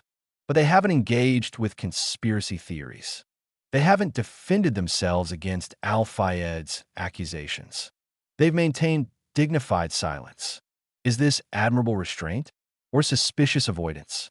Prince Philip never publicly responded to Al-Fayed's accusations that he orchestrated Diana's murder. When asked about it by journalists, palace officials said the accusations were preposterous and didn't warrant response. Philip himself never dignified the claims with denial. Prince Charles has spoken carefully about Diana over the years. He's acknowledged their marriage was difficult. He's admitted to the affair with Camilla. He's expressed regret about how things ended. But he's never directly addressed questions about whether he or the palace wanted Diana dead. When Charles married Camilla in 2005, it was seen by some as vindication of Diana's fears. Charles had gotten what he always wanted, to be with Camilla. Diana had been the obstacle. Now she was gone, and Charles was free to marry the woman he loved. But this interpretation requires ignoring reality. Charles waited 8 years after Diana's death to marry Camilla. If he had orchestrated Diana's murder to clear the path, why wait so long? Why endure years of negative publicity and public hostility? The more obvious explanation is that Charles genuinely grieved Diana's death. Not because he was in love with her, he wasn't. But because she was the mother of his sons. Because the manner of her death was horrific. Because even their troubled relationship didn't mean he wanted her dead. William and Harry have been more open about Diana than their father was. They've spoken about missing her, about wishing she could have met their wives and children, about the hole her death left in their lives. But they've also been careful not to engage with conspiracy theories. In the 2017 documentary about Diana, both princes made clear they accepted the official explanation of her death. An accident. Tragic, but not sinister. Why haven't they pushed for more investigation if questions remain? Several possibilities. They've seen all the classified evidence and know things we don't. They're satisfied their mother wasn't murdered. They know the truth is complicated and painful, and further investigation would only cause more trauma without changing anything. They've been advised by palace officials that pursuing conspiracy theories would damage the monarchy and their mother's legacy. They simply want to move on. They were children when Diana died. They're adults now with their own families. They want to remember their mother without constantly relitigating how she died. Or maybe they don't know what to believe. Maybe they have questions, but recognize those questions may never be answered. Maybe they've made peace with uncertainty because certainty is impossible. The psychological impact. The way Diana died, suddenly, violently, in a car crash while being chased by photographers, traumatized not just her family, but an entire generation. People who were adults in 1997 remember exactly where they were when they heard Diana was dead. The shock was profound. She had seemed invincible, beautiful, young, famous, beloved. And then she was just gone. The public grief was unprecedented. Millions of flowers left outside palaces. People weeping in the streets. Strangers hugging each other. The entire nation seemed to be in mourning for a woman most people had never met. Psychologists have studied this phenomenon. Why did Diana's death affect people so deeply? Several factors contributed. Diana represented hope and glamour. Her fairy tale wedding had captivated the world. Her struggles with the royal family made her relatable. Her humanitarian work made her admirable. She was both aspirational and accessible, someone people could project their own hopes and fears onto. Her death was sudden and senseless. There was no illness to prepare for. No warning. Just a phone call in the middle of the night saying she was gone. The randomness was terrifying. If Diana could die like that, anyone could. The circumstances were disturbing. Being chased by photographers. Speeding through tunnels. The entire celebrity machine that had built Diana up had also destroyed her. People felt complicit. We had all consumed those photographs. We had all read those stories. We had all participated in the harassment that led to her death. And there were the boys, William and Harry, so young, suddenly motherless. Images of them walking behind Diana's coffin broke hearts worldwide. The tragedy became personal for millions of people who saw their own children in those grieving princes. The psychological impact extended beyond grief. Diana's death changed how people thought about fame, media, privacy, and the price of celebrity. It sparked serious conversations about paparazzi ethics. Should there be legal limits on photographing public figures? Should celebrities have enforceable privacy rights? How do we balance press freedom with human dignity? These questions haven't been resolved. Celebrity culture has only intensified since 1997. Social media has made everyone a potential paparazzo. The invasion of privacy Diana experienced looks almost quaint compared to what celebrities face today. But Diana's death established that there could be consequences, that the pursuit of photos and stories could turn deadly. That maybe, sometimes, we should leave famous people alone. It didn't stop the paparazzi, but it made them slightly more cautious. It gave celebrities more legal tools to fight back. It created at least some cultural shame around the most intrusive harassment. Diana's death also impacted how people think about conspiracy theories. The various theories about her assassination became templates for future conspiracies. government cover-ups, intelligence agency involvement, suspicious deaths investigated but never fully explained. Many of the patterns in Diana conspiracy theories appear in later conspiracies about other deaths: Jeffrey Epstein, Michael Jackson, Marilyn Monroe, retrospectively, and others. The idea that powerful people kill inconvenient individuals and stage it to look accidental became a recurring narrative. Are these conspiracies real? Sometimes maybe, usually probably not. But Diana's case showed how even official investigations leave questions unanswered. How even extensive inquiries can fail to satisfy people who believe there's more to the story. How the gap between official explanations and public suspicions can persist for decades. The psychological need for Diana's death to mean something, to be part of a larger story about power and corruption, reflects something deeper about how humans process tragedy. We need narratives. We need villains and heroes. We need events to have causes and purposes.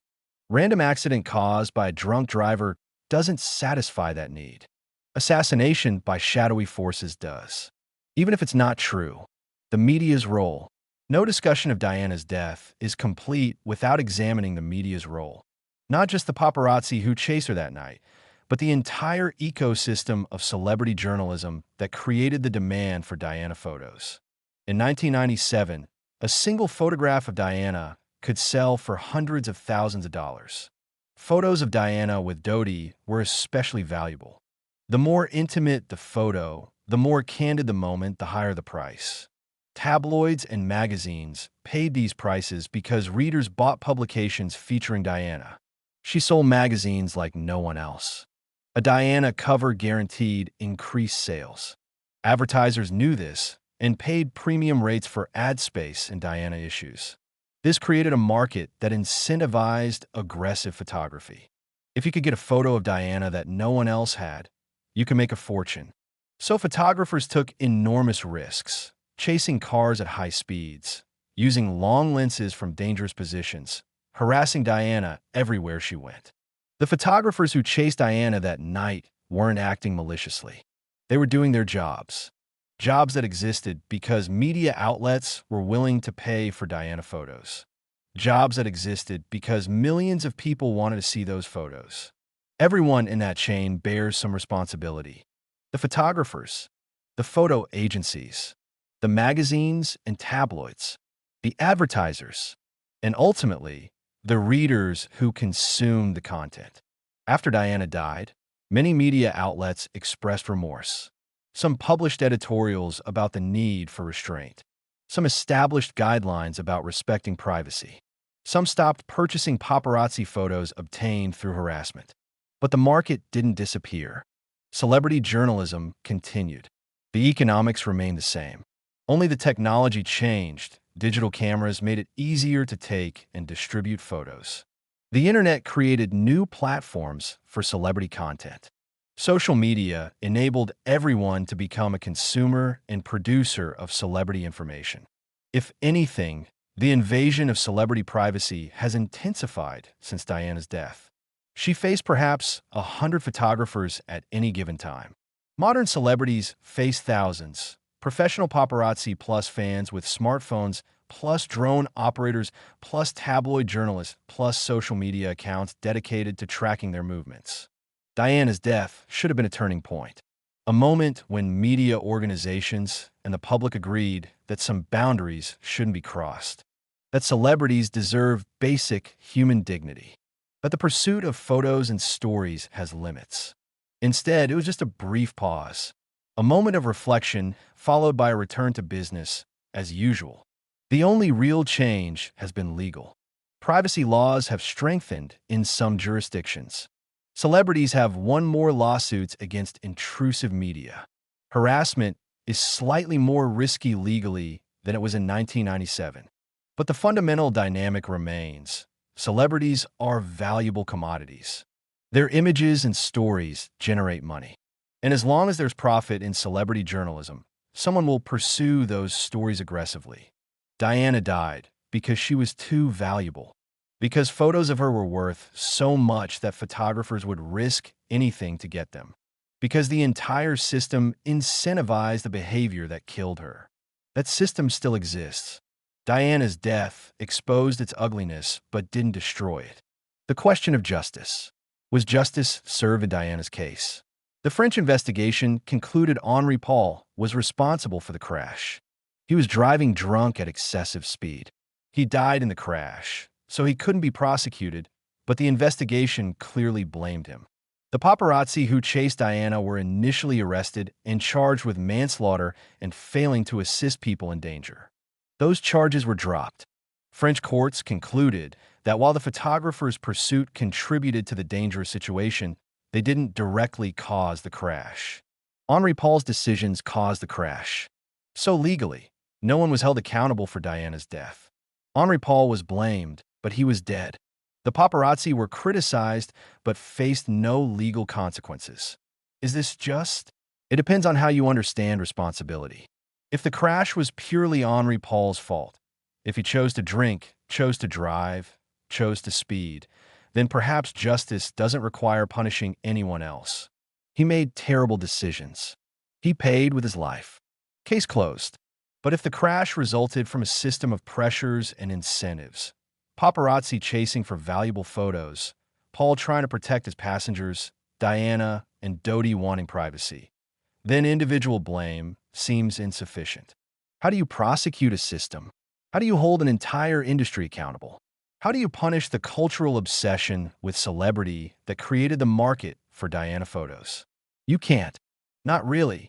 Some argue justice would require institutional changes, stronger privacy laws, criminal penalties for harassment, industry-wide reforms in how celebrity journalism operates. Some of these changes happened, but they were modest, insufficient to fundamentally alter how celebrities are treated. Others argue justice requires truth.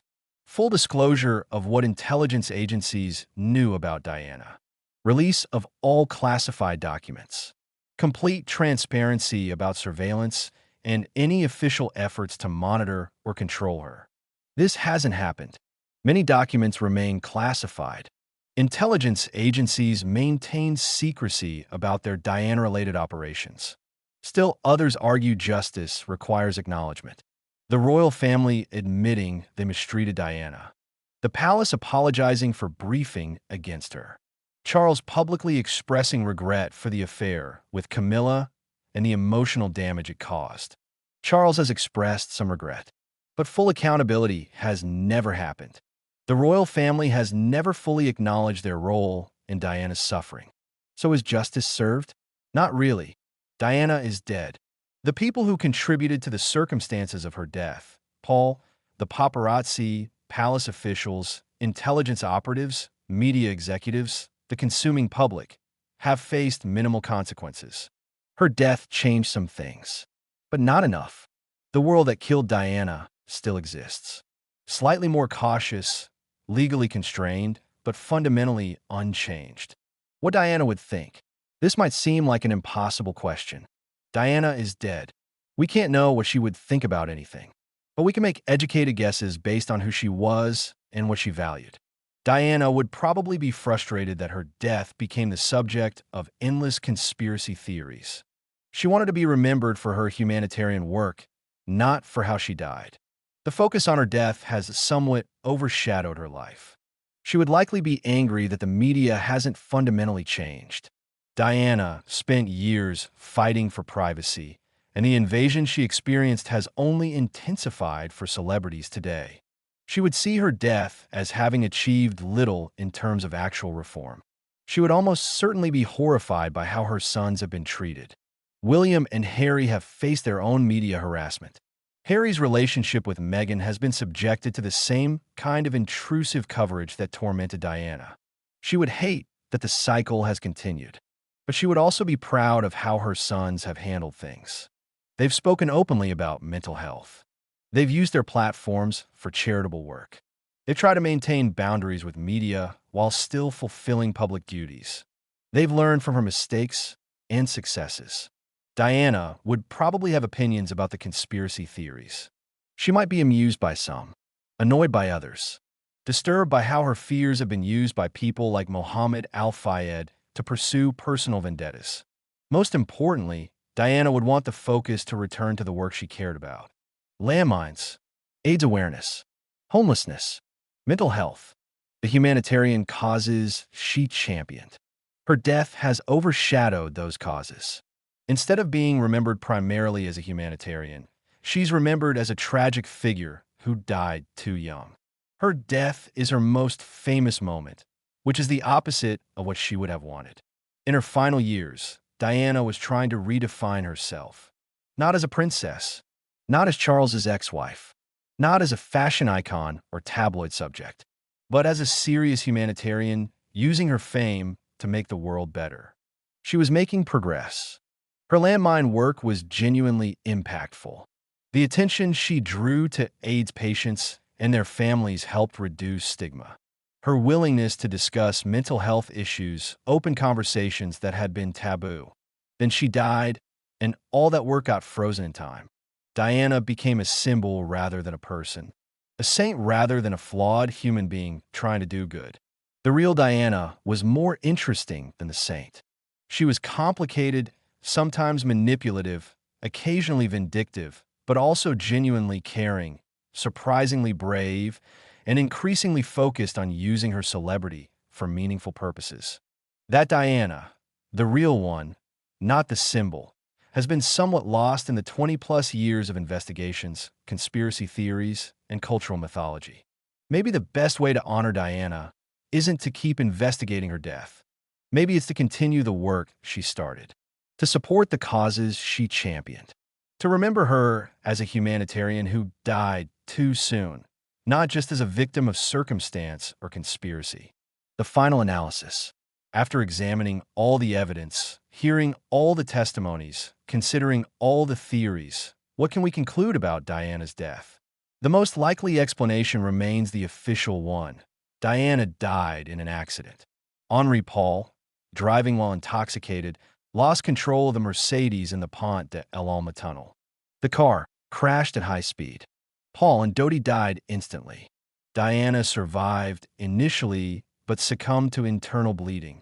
Contributing factors included the aggressive pursuit by paparazzi, creating a high-pressure situation that led to dangerous driving. The decision to use Henri Paul as a driver despite him not being a trained protection officer and having consumed alcohol.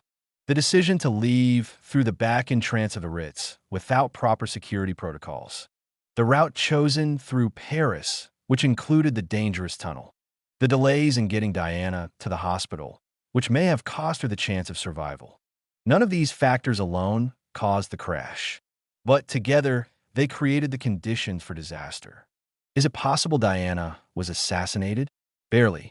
The evidence required to prove conspiracy is simply not there.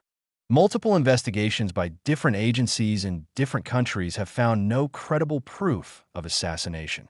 The suspicious elements, the white Fiat Uno, the bright flash, Henri Paul's unexplained income, the blood sample anomalies, can all be explained without invoking conspiracy.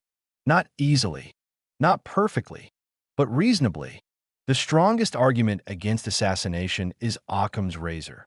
The simplest explanation is usually correct. Diana died in a car crash caused by a drunk driver and paparazzi pursuit. That explanation requires no conspiracy, no cover-up, no coordinated action by intelligence agencies.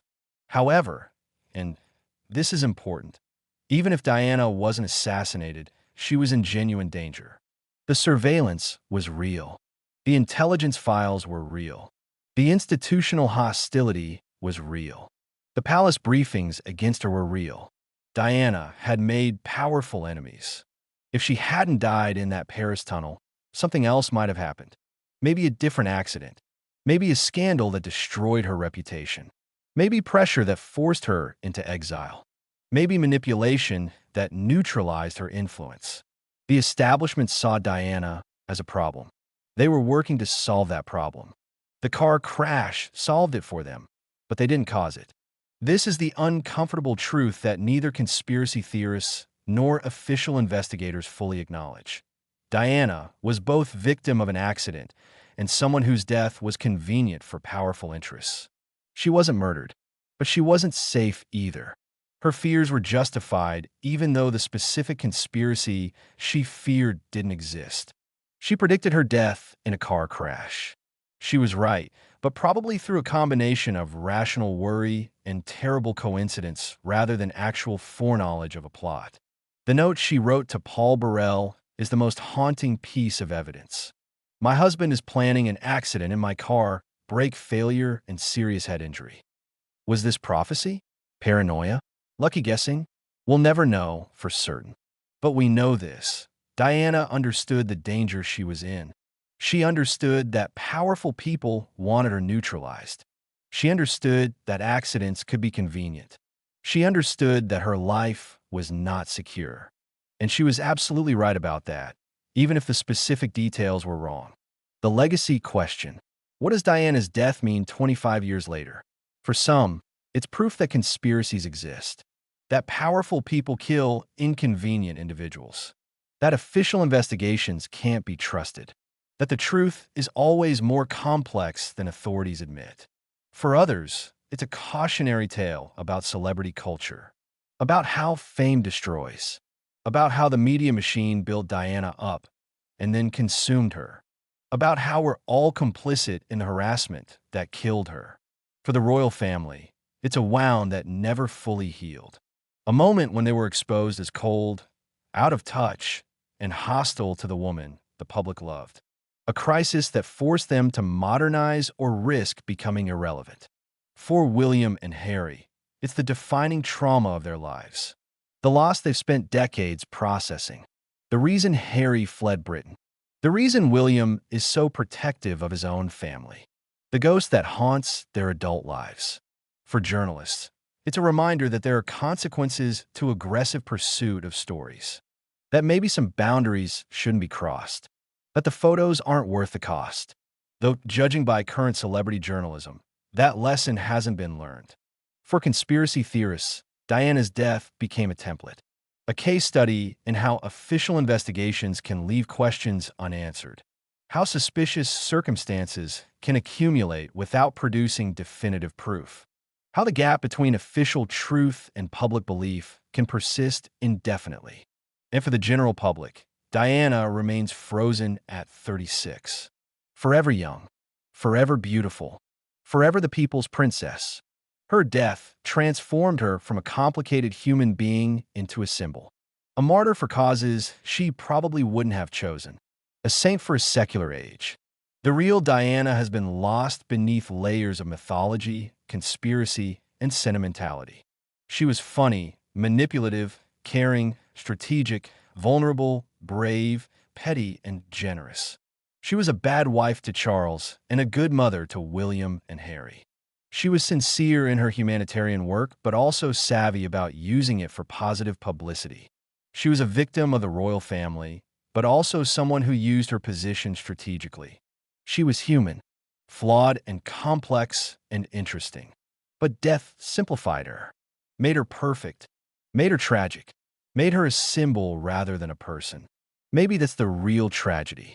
Not just that Diana died, but that her death erased the complexity of who she actually was. Conclusion, the note's meaning. We return to where we started. The note Diana wrote to Paul Burrell in October 1996. This particular phase in my life is the most dangerous. My husband is planning an accident in my car, brake failure, and serious head injury in order to make the path clear for him to marry. What does this note tell us? It tells us Diana was frightened. She felt genuinely endangered. Whether or not her fears were justified, they were real to her. It tells us Diana understood how vulnerable she was. She knew powerful people saw her as a problem. She knew accidents could be convenient. She was thinking about how someone might kill her and make it look accidental. It tells us Diana was specific in her fears. Not vague worry, but particular scenarios.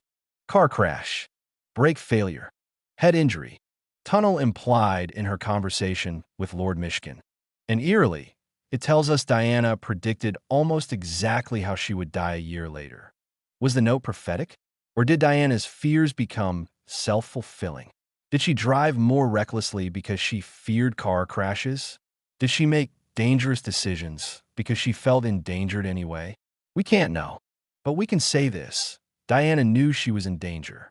She tried to warn people. She documented her fears. She hoped someone would protect her. No one did. Whether she died in an assassination or an accident, the result is the same. Diana is dead. She died young.